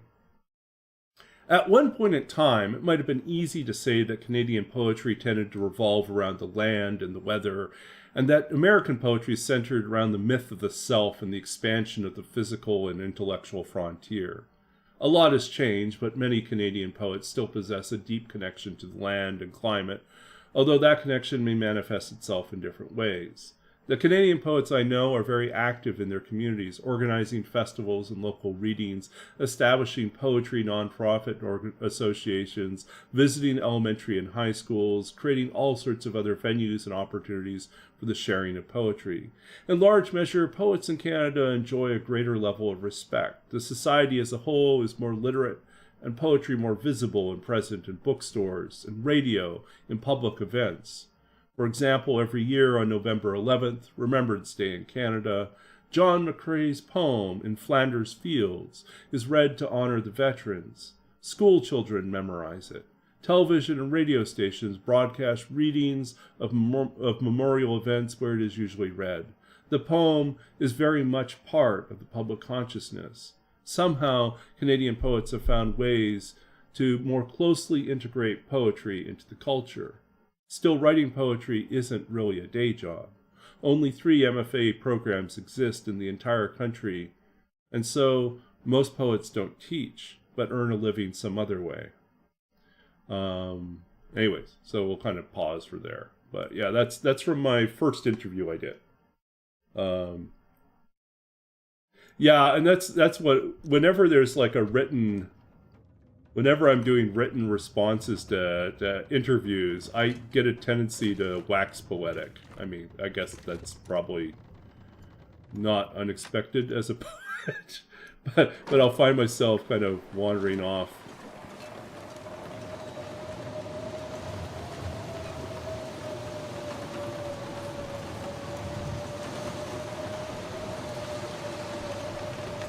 Alright, we got the rest of this town to loot, and then we'll go up and check out.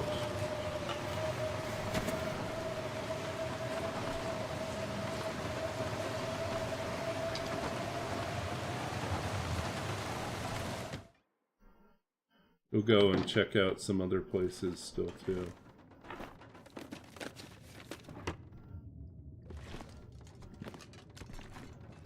We still don't have a lantern. Lantern would be really useful.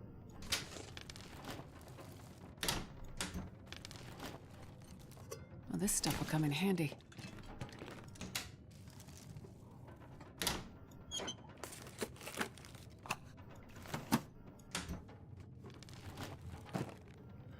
Hey, our first box of crackers. Important milestone. Look, folks. Crackers 1. Crackers 1, and this is day 6.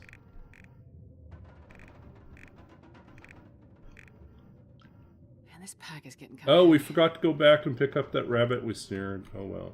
Oops. So we got 3 rabbits killed. Crackers 1. Yep. We never collected the one that we snared.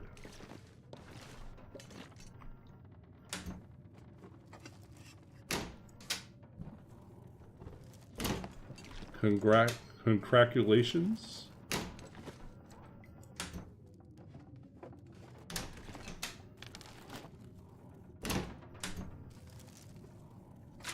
Hope nobody needs this anymore. I am so looking forward to moving into my new apartment in a few weeks. Why? Not only because it'll be my own place. Well, I'll have a roommate, but it's because it will just be cooler. So this apartment right now is on the 7th floor and gets a lot of sunlight during the day, and so it just stays warm and kind of humid. Not really the most pleasant place to I'll take it. work out of or rest, so yeah, I'll be happy if I can get out of here in someplace more comfortable.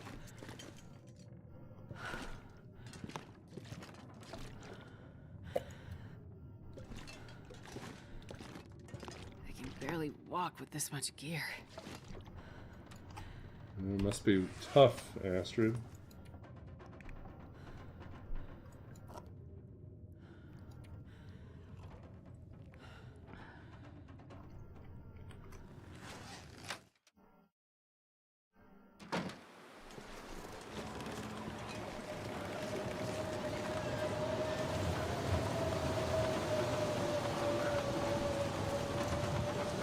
Yeah, we'll see about doing some sort of apartment tour, even if it's just a few pictures of the inside of the apartment once it's somewhat furnished. I've got a lot of work ahead of me. I did order a bed, so I do have a bed coming for the place, but I will... There's another cooking pot.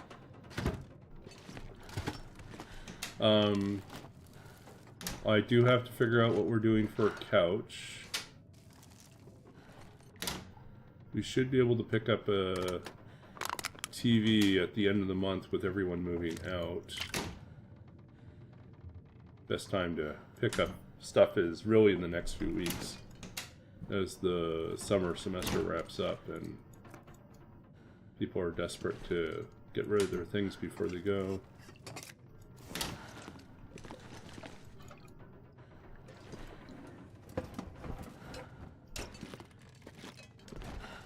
This pack is getting too heavy to carry.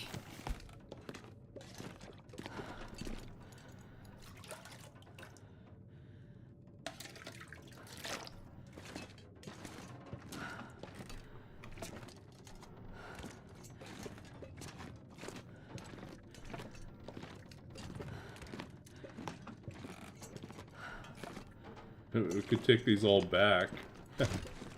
Take this all back to the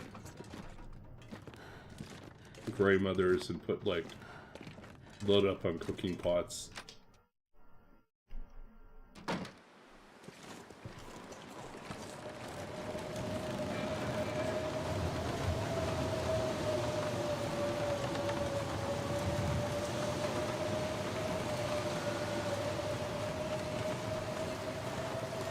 Yeah, so, yeah, next steps, table and computer chair, sofa, and TV. Those are like the next things on the list. Obviously, sofa and TV are like lower on the list,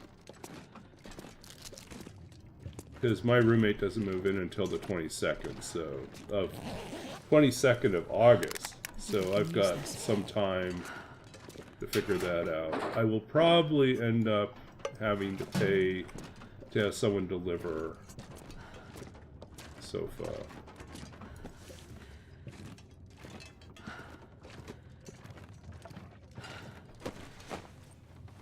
I'm not going to be able to carry this load for much longer. Unless I can find...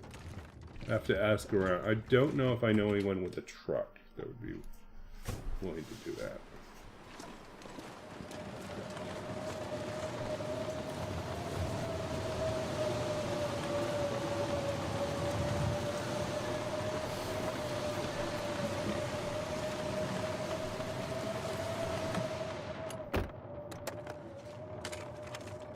This will come in handy.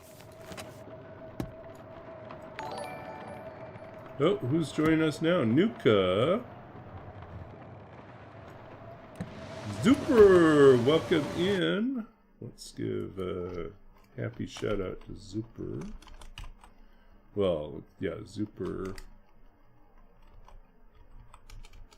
Thank you for coming in. Thank you, Raiders. Welcome in. Yeah, I've been balls deep with quite a few hordes. Okay.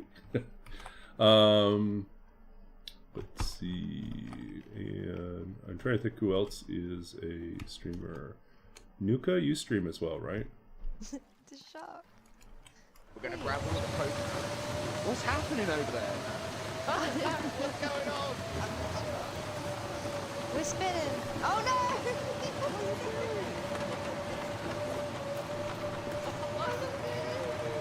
My shop. Where's my shop? Hey, He's okay. It's alright.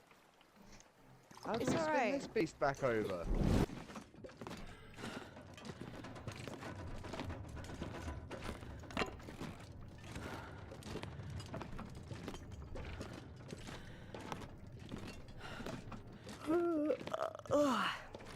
Okay, so folks who are just joining us for the first time, I'm Babbage-nator. I stream Long Dark. I am a writer.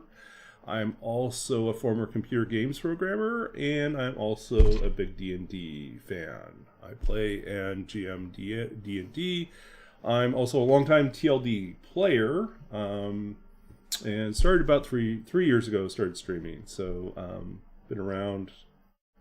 And we are doing kind of a silly, crazy challenge called You Know Nothing. Astrid, You Know Nothing. And that is basically we do a randomized custom setting run in which we just get the code and we don't know anything about what the settings are, and we just start playing. And we have to survive for 50 days and figure out what the settings are in that 50 days. And then at the end of the 50 days, we will do a big reveal and find out what the settings are and how close we were to figuring them out. So...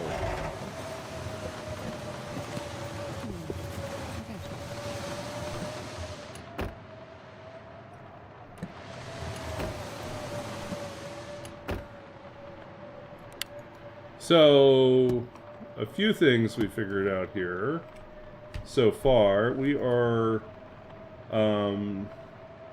we know we had starting gear was high. We are getting some sort of decent recovery while sleeping. Baseline resource level is high. Ridiculous amount of loot. Birch Bark Tea recovery is off. We have no recovery from Birch Bark. Blizzard frequency, as you can tell, is high or very high. We're getting bombarded with blizzards. No wolves. Zero. None in the game so far. Bears exist. We've seen one. Rabbits seem to be medium. Deer, medium or high. Moose we haven't seen yet. So, what are the most challenging settings we got so far? I haven't gotten it yet. I know it exists in my list of random settings. I know one of the codes, so let me pull up the code so you can kind of see, or not the code, the generator, so you can see where you can find this. Let's see.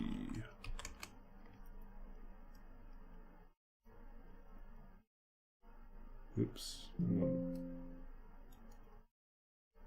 I want is separate out. Then I want to show this. Okay, so you can kind of see the random generator here. And so if we were doing this normally, we would just hit the generate and it would just generate all these settings.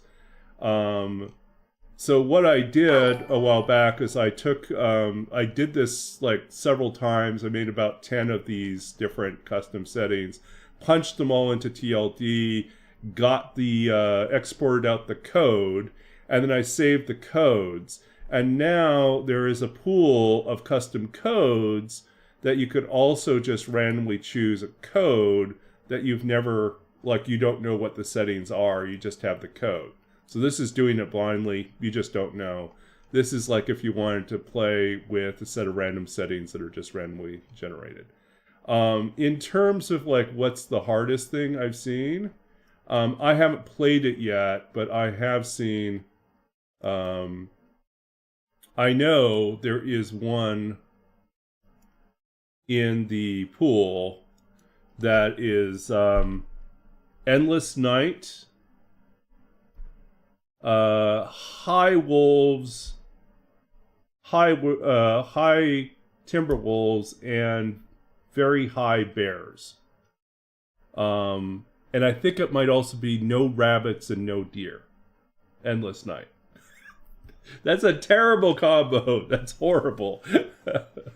Any run where you have no deer and no rabbits is going to suck at the beginning of the game. It's just like... So I'm dreading. One of these days I'm going to get... Like, this run started off with me at midnight in a blizzard. I was like, oh crap, did I get the Endless Night one? This is going to be it. But it wasn't. It turned out not to be the Endless Night one. But there's some other ones that can be really challenging. If you have like high item decay rate, let's see, high item decay rate, what was it? A high item decay rate, low animals, and what was it? Low respawn, or not low respawn, low availability for harvestable plants. Then that's a terrible combination. Because, and then if loot is low too, it means that you won't find enough clothing and you can't kill enough animals to really give yourself decent gear. And you won't be able to make a bow. Right? If it's really hard to find like saplings. So I had a run like that where it was like had a lot of difficulty finding saplings, and we couldn't craft a bow for the longest time. It took us like 20 days before we could craft a bow. That was hard. That was hard. I mean, the worst run I've had so far wasn't a nothing run. It was actually our misery run. Our misery run was really miserable. Like, those of you who have been around to watch me the last few weeks playing through that, we lasted 41 days, but it was 41 days without a bedroll and without a bow.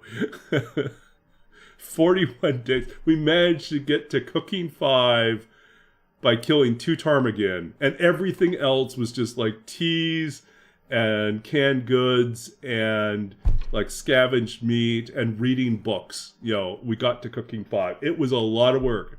We got to cooking 5.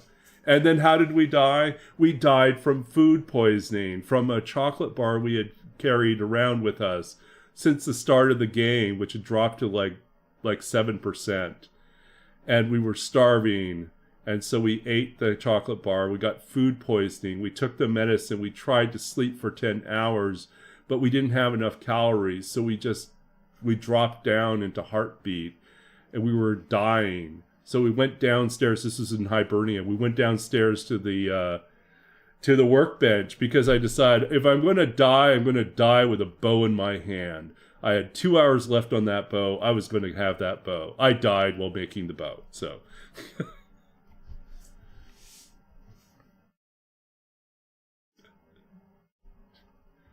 So death by chocolate. That was totally death by chocolate. So this one does have, like, the blizzard and winds on this are really wild. But thankfully the temperature is not bad at all. Okay, that's minus 40 right now. But, and we're getting popsicle. But look at our gear. We got an expedition parka and... an old-fashioned parka out of the same trunk in Greymother's house. Isn't that wild? Cargo pants are popsicles already. We got mucklucks too. This is wild. So.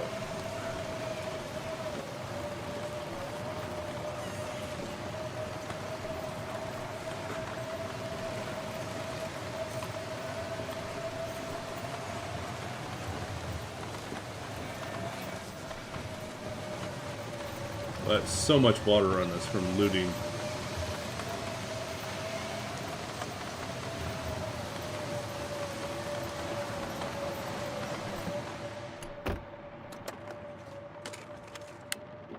Oh, another flare shell. Wonder if this will be one of those runs where we never fly into flare gun. We should throw out there. Speaking of which, we should probably do another shout out. Shout out to Fishy Fish.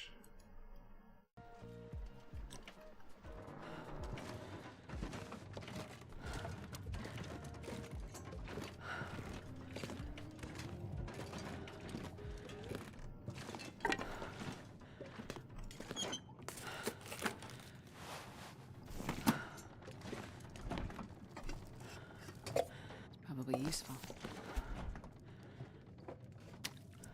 Oh, another rabbit thing. Okay.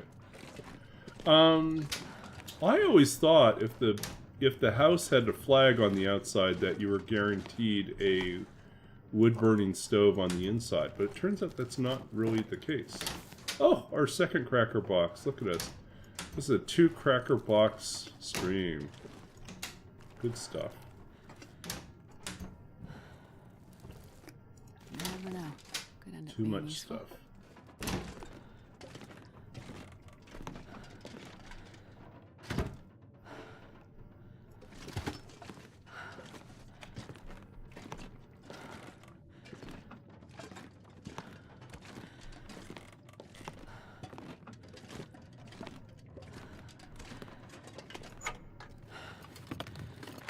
Well, this stuff will come in handy.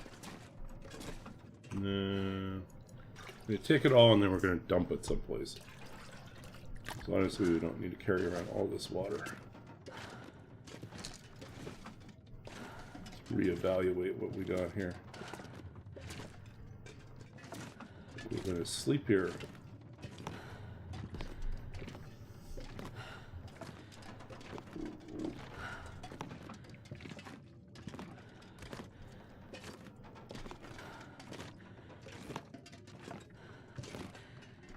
Alright, too much water. Way too much water.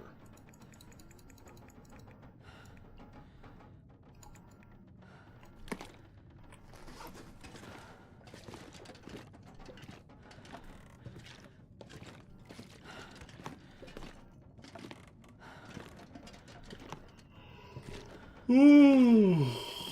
Only a few weeks left in this place, and then I'll be streaming from a new apartment. So excited about that.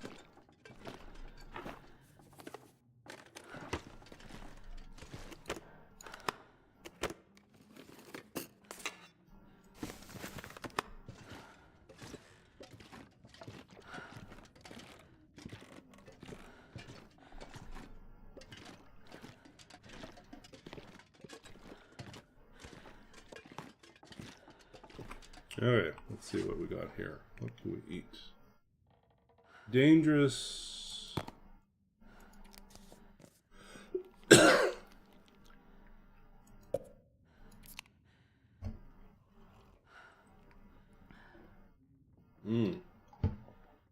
Okay, so we're way overburdened here. Do we need the boots? No, we don't need the boots. We need more leather. Yes, we do.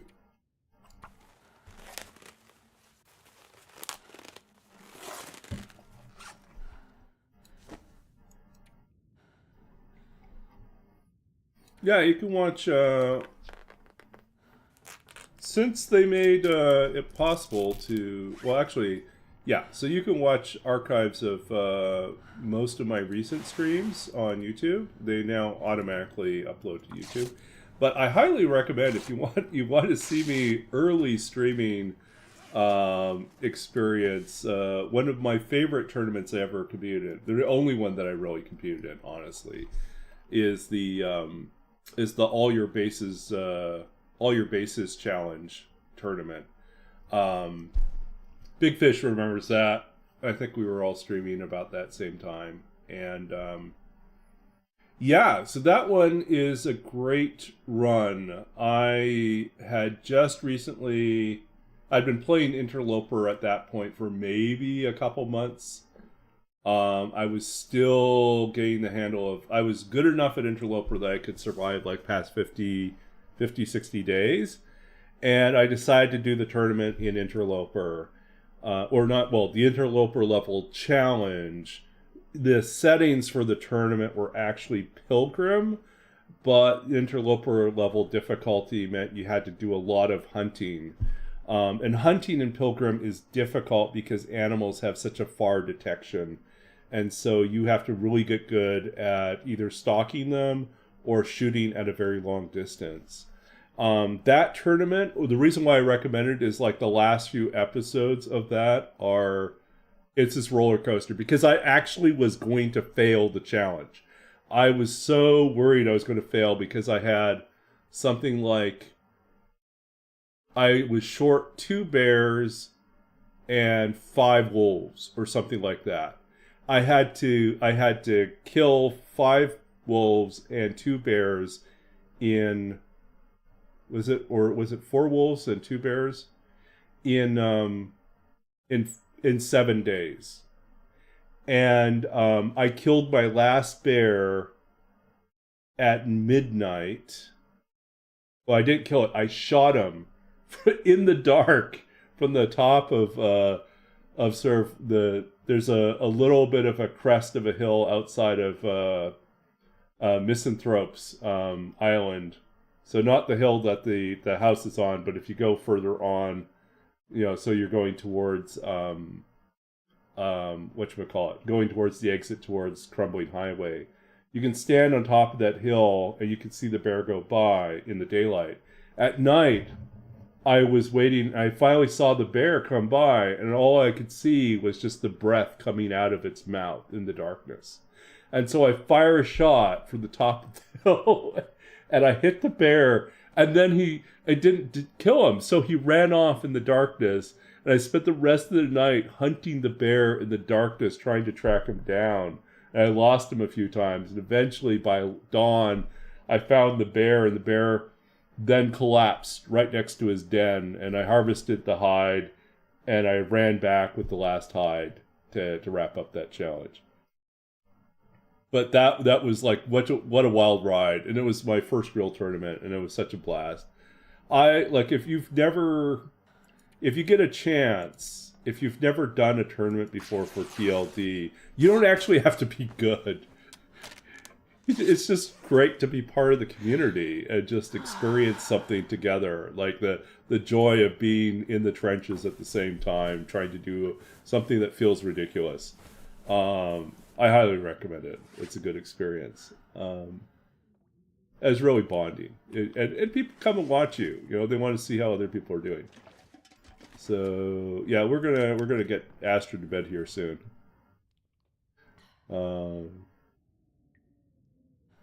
I want to see if I have any of... I think I have a clip of that. Let's see.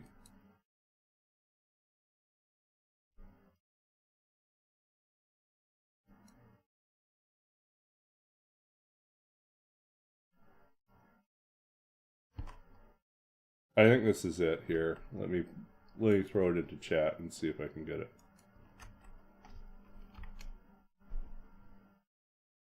It's like the last bear shot in the dark clip.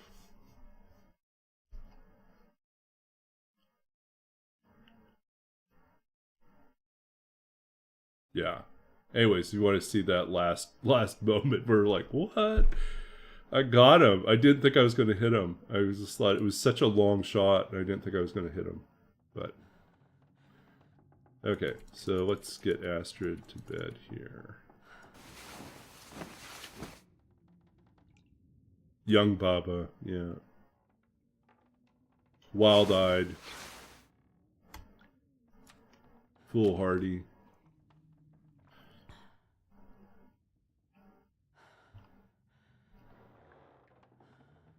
You know, it's amazing that was like, I guess, close to 3 years ago now. right? Because it was pretty soon after I started streaming. And I had, very little time in Interloper at that point. And now, how many hours do I have in Interloper? I have over 3,200 hours in Interloper now. It's just so wild that I've spent so much time. 3,200 hours in the game. If you subtract the 750 from Stalker, then I have about 2,500 hours in Interloper now. It's just wild.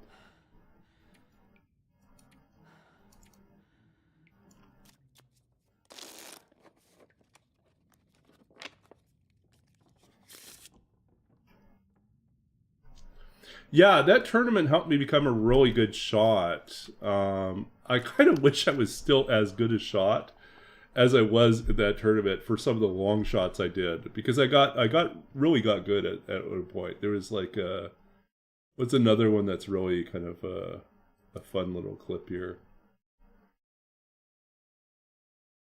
There's where is it here?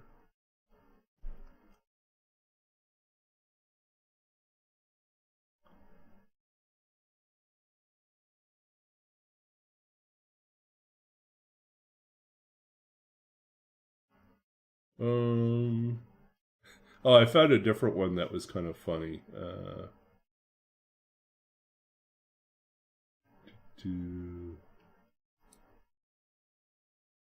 Where is it?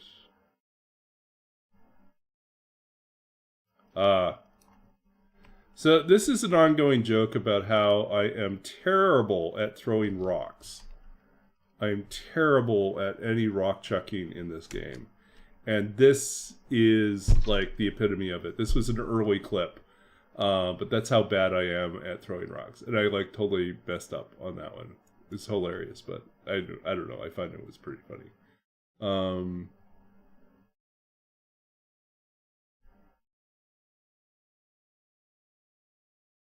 Yeah, there's somewhere there's a clip. I don't think I have a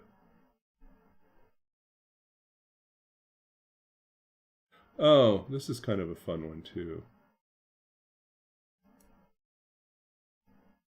Yeah. Anyways.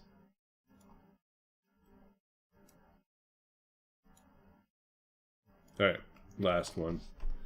So then I got better at shooting long distance with bows. So this is a fun little clip of me shooting super long distance and getting two bunnies. So, but.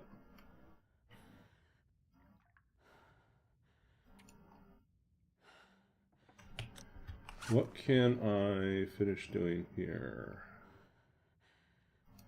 We are all good. We are all good.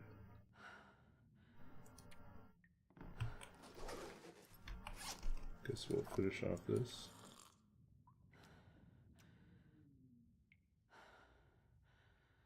Yeah, I'm terrible about remembering to do extra, like to go through my VODs and find good clips. I'm always forgetting to do that. Usually by the end of the stream I'm just tired. Like, want to go to bed. Which is kind of where we're at right now. I'm getting. So we'll wrap up here shortly.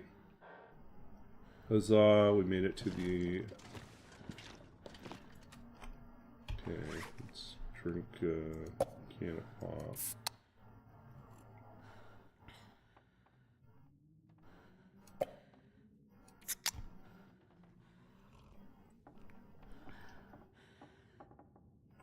Okay.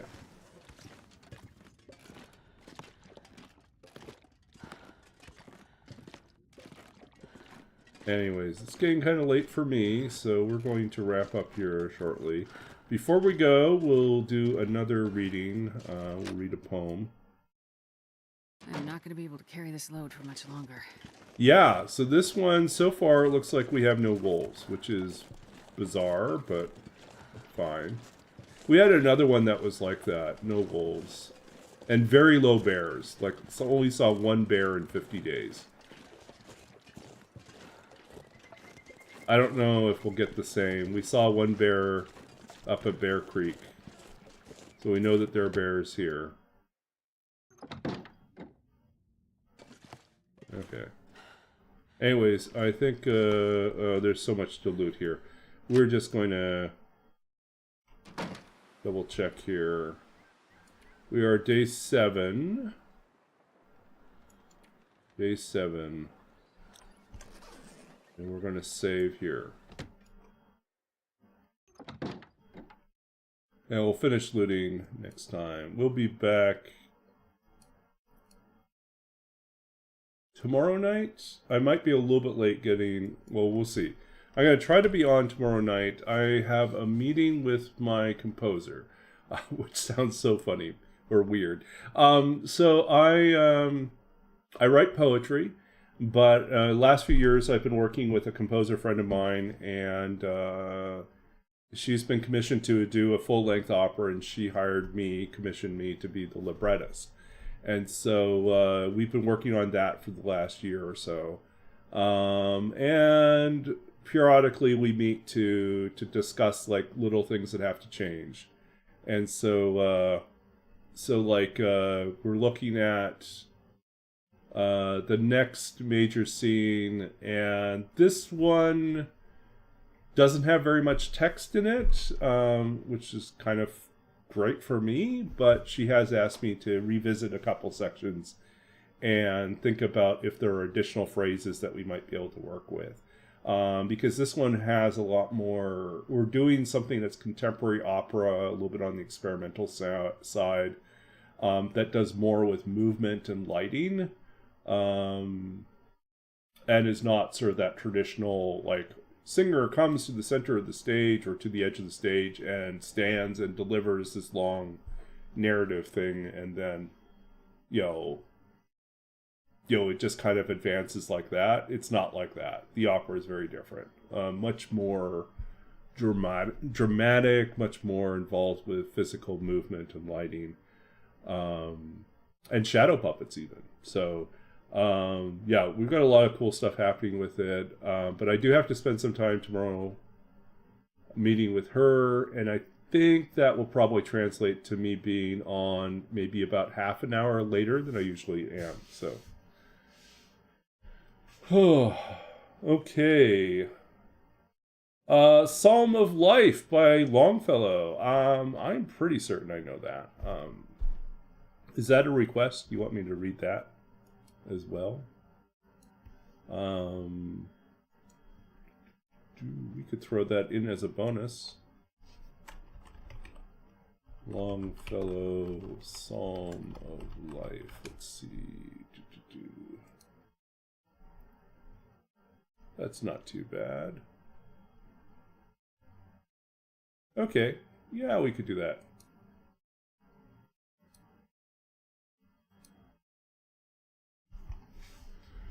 Yeah.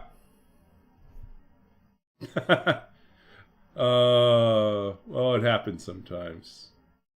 Totally happens sometimes. Okay, so we'll read Longfellow, then we'll read something from one of my books, and then we'll wrap up and find someone to raid. Okay, so this is Henry Wadsworth Longfellow, A Psalm of Life. What the heart of the young man said to the psalmist. Tell me not in mournful numbers, life is but an empty dream. For the soul is dead that slumbers, and things are not what they seem. Life is real, life is earnest, and the grave is not its goal. Dust thou art, to dust thou to dust returnest, was not spoken of the soul. Not enjoyment, and not sorrow, is our destined end or way, but to act, that each tomorrow find us further than today. Art is long, and time is fleeting, and our hearts, though stout and brave, still like muffled dreams are beating funeral marches to the grave. In the world's broad field of battle, in the bivouac of life, be not like dumb driven cattle, be a hero in the strife.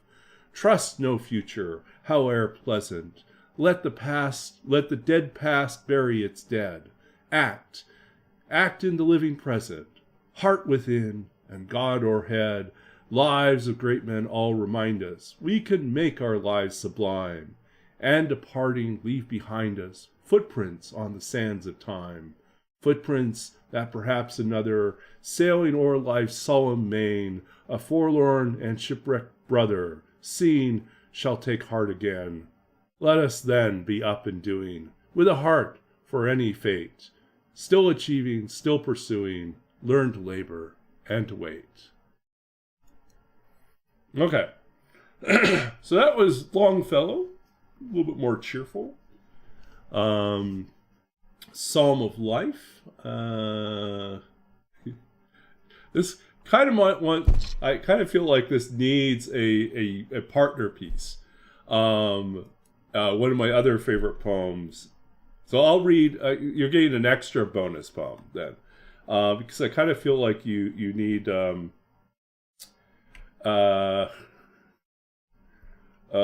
let's see, this is, what's it called? Now I'm blanking out on.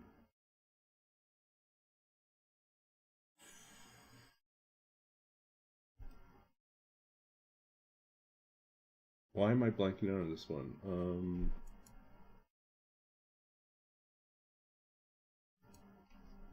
Oh, yeah, that's what it is. Okay, hold on a second.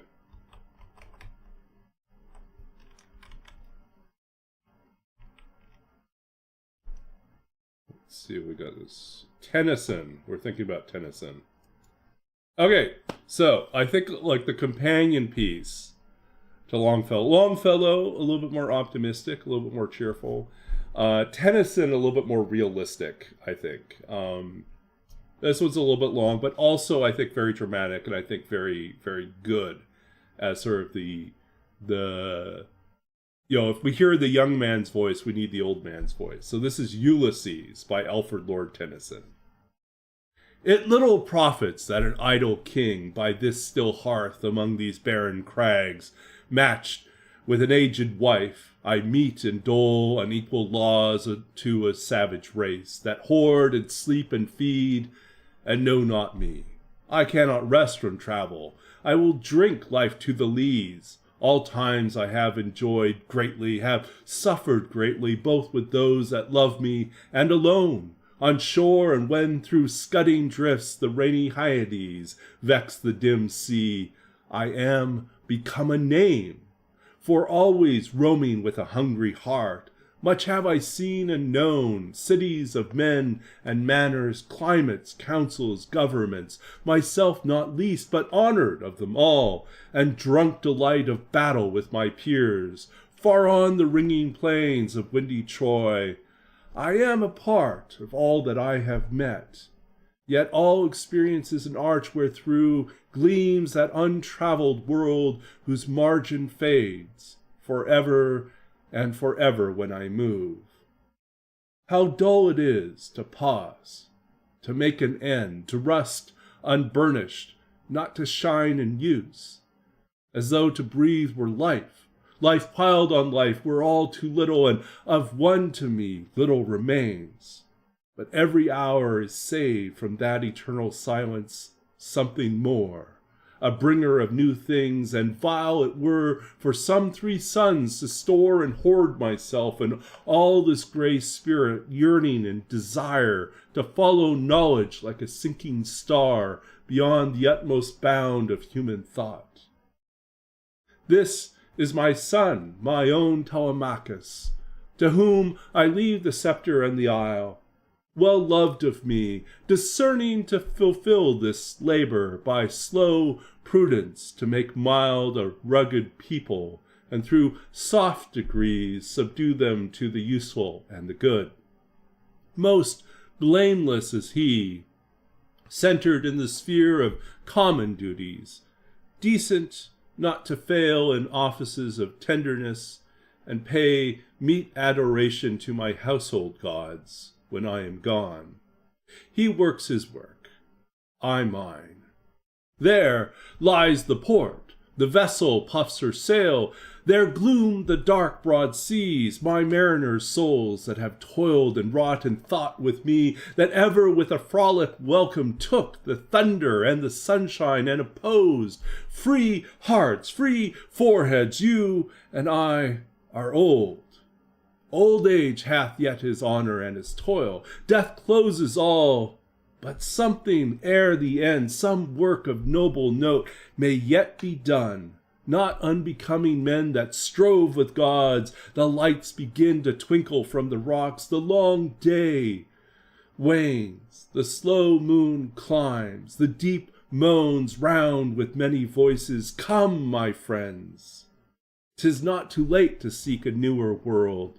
Push off, and sitting well in order, smite the sounding furrows, for my purpose holds to sail beyond the sunset and the baths of all the western stars until I die.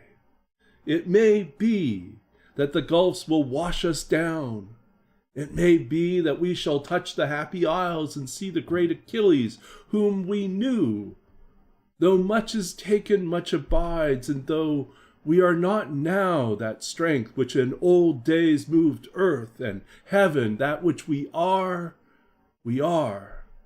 One equal temper of heroic hearts, made weak by time and fate, but strong in will, to strive, to seek, to find, and not to yield. Okay. I love this poem, Ulysses by Tennyson. It's just like Tennyson really captures like what old age is, right? I'm older now, but like not quite. But there's a part of me that connects with this. Like, sort of like I see, like I'm in graduate school again. This is my 4th degree, right? And so I am significantly older than the vast majority of the people that I am in class with. I'm the same age or older than some of my my instructors and professors. Yeah, so I see things a little bit differently. I'm fortunate that I look young enough that most people don't catch on until they start doing the math about what I've done in my life. But I connect with that sentiment that like, it's really like a culture divide too. It's like Ulysses at the end of his life, he has been this tremendous hero, an epic. He has been like a legend. And now at the end of his life, he's confined to the throne to take care of all these domestic duties within the kingdom. And he's like, you know what? My son who grew up in peacetime, who never had to fight, who seems perfectly satisfied with taking care of these, smaller duties, perhaps that's enough for him. But me, I want to escape. I want to go out that window. I want to hop onto that ship. I want to sail off into the sunset. And if we fall off the edge of the world, so be it. If we make it to the happy isles, basically the heaven of their world, then that would be great too. But whatever it is that awaits us, it's got to be better than sitting here in my office at my desk, stuck in this spot where I cannot do what I aspire to do. My ambition is still great, even though I'm old, right? So, yeah. So I think that's a big part of like why I love this particular poem. Okay, so we're gonna like bonus, right? One more poem for the road. This one's coming from me. So we'll go with Poem Chooser. Let's do a different one than that one. We did that one last night.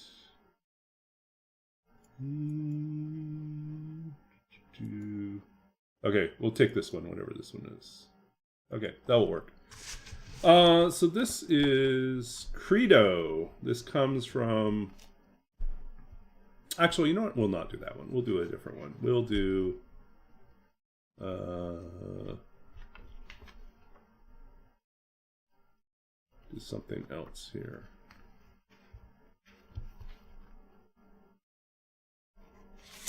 Okay, we'll do this one. This is Burials. This is from my first book, The Lost Country of Sight, published in 2008, winner of the Philip Levine Prize for Poetry.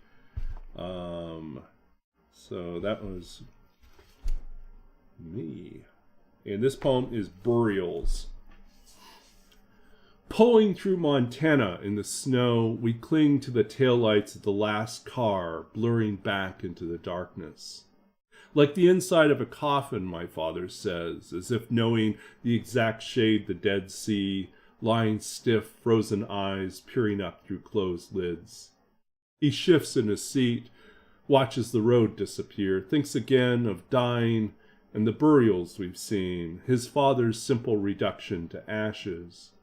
How small the urn, how light, for a man that stood 6'3", carried a boy on his shoulders, lived on trains as a youth, picked apples as a man. This past summer, watching him thin to disappearing, blurring out lines between lives. My father trying to return pieces, fragments, time.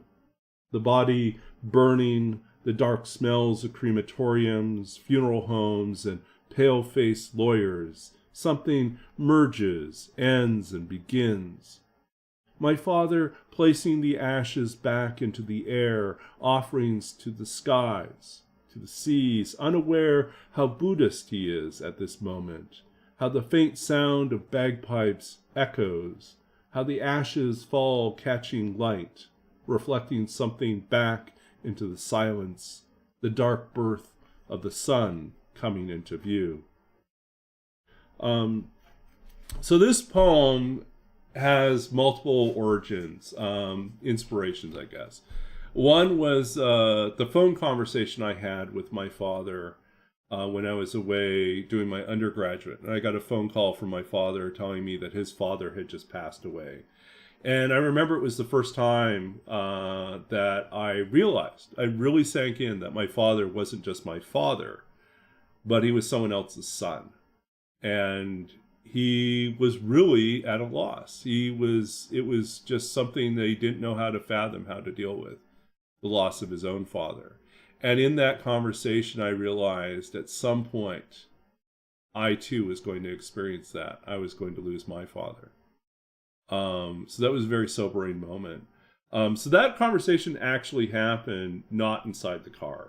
The car experience, driving through a blizzard that was so extreme that we could see the taillights of the car in front of us, but the road was already washed out in snow. There were no tracks, no tire marks whatsoever.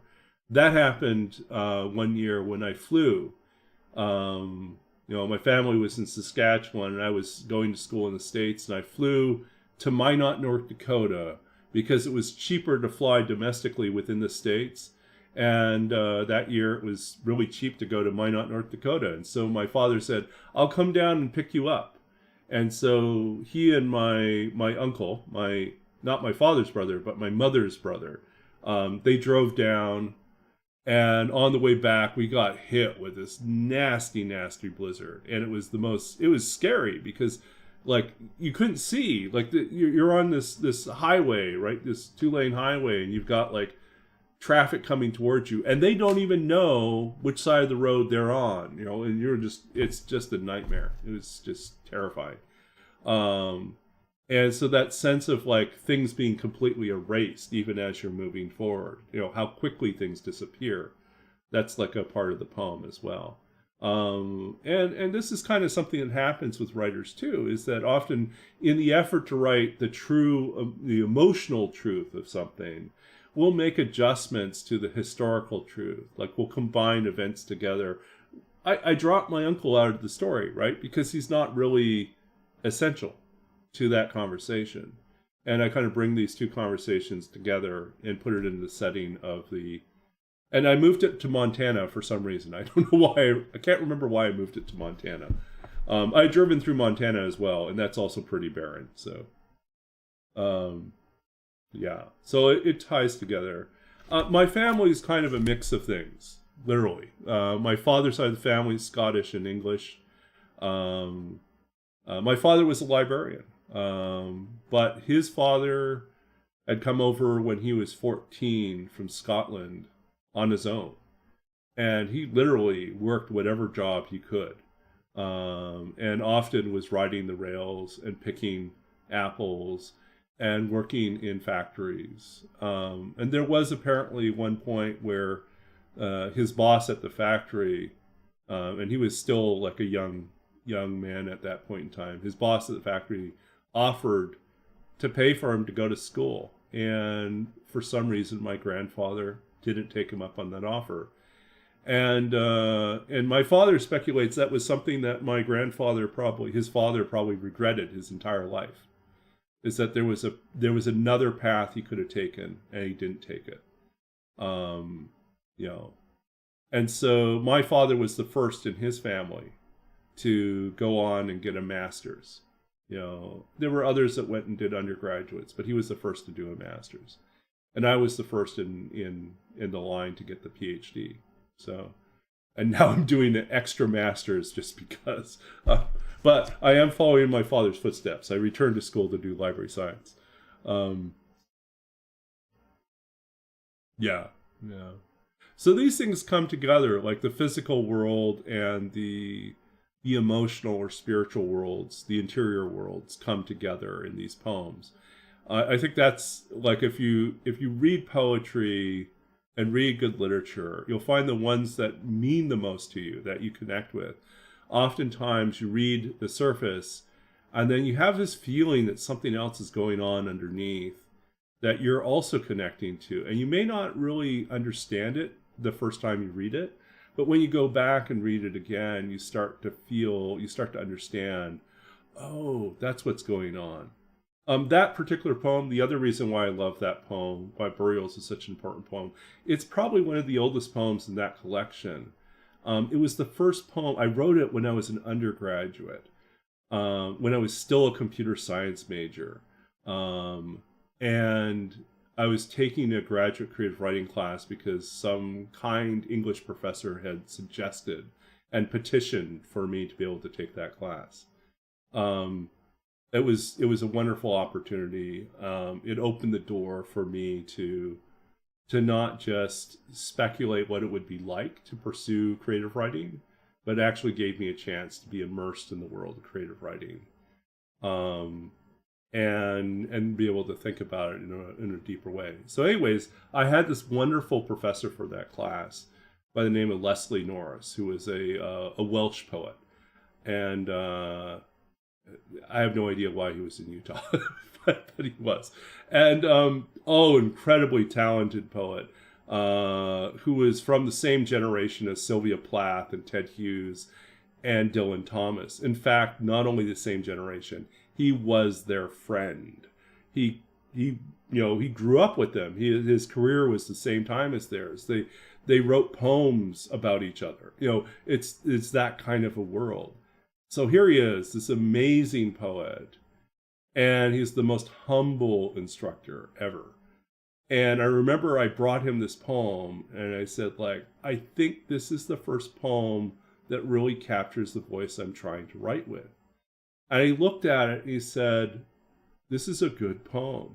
And then he said, and the last line of the poem was a different line, like I'd written it differently. And he said, what would happen if you change just one word in the last line?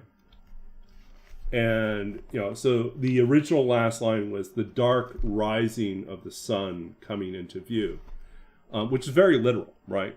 There's a little bit of a hint of a metaphor to it, but it's really just like the dark rising. We drive through the blizzard all night long and then the sun comes up, right?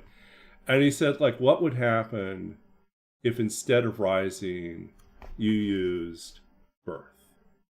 And then he had me read it again. And the moment I read it, I was like, what just happened? I'd be like, it took a good poem and it became an amazing poem because that the dark birth of the sun also, even though that was S-U-N, the rising of the sun, it's also the poem is about the dark birth of the sun, as in that awareness, the awakening to the realization that your father is someone else's son. And the son, me as well, realizing that death is coming, that we're mortal. And so all those layers suddenly appear with just the right word. He didn't tell me you have to change this line. He didn't tell me this is what will happen. He simply asked what would happen. And then he had me read it, think about it, experience it, and then see for myself what that meant. And to me, that is the best type of like poetry instructor or workshop leader, is the one who invites you to consider another possibility, but doesn't dictate to you how to interpret it, or even if that's the only way to resolve it, but just gives you an opportunity to reconsider something that you've done and give you a glimpse of a wider world that might be possible. So I think that's, you know, as someone who has worked as an educator and a writing coach and a consultant, that has been my goal, is to be that type of person. And now I'm moving into library work. I mean, I feel the same way. Is my goal, yes, it is to help people connect to the answers and the information they're looking for, but it's more than that. It's to give them, you know, to help them gain a perspective and a set of like approaches, a way of thinking that liberates them in terms of enabling them to do their own thinking, their own critical reasoning, their own research, and not becoming dependent on someone to dictate to them what to do next or how to do it. Yeah, so I think that's my little rant about education as well. In any case, thank you for hanging around through like 3 poems. I am so cruel to you guys. I made you listen to 3 poems. So we are going to find someone to raid as promised, before everyone else goes and falls asleep. Let us see what we can find out there in the wide world of Twitch. Who do we have? We have Deadpool. Well, we have just a handful of people. Do we go to Deadpool? War Bubbler? Who is that? Linsayerin? Anyone have any votes? Suggestions?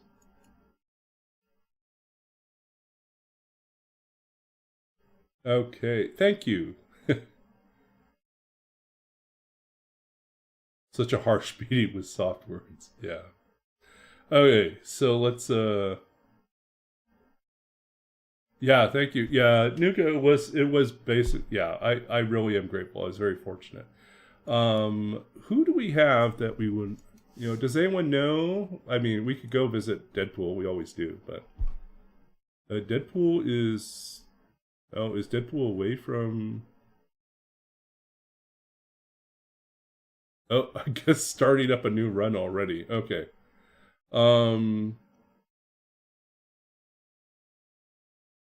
Okay, War Bubbler. I say we check out someone new.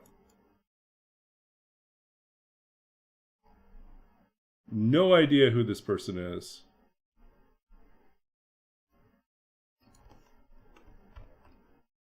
But I think we'll try someone new. Hopefully they're cool.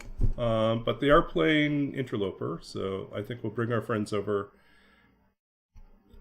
And, yeah. Good night, all. We'll be over there shortly. Thank you. And see you all soon.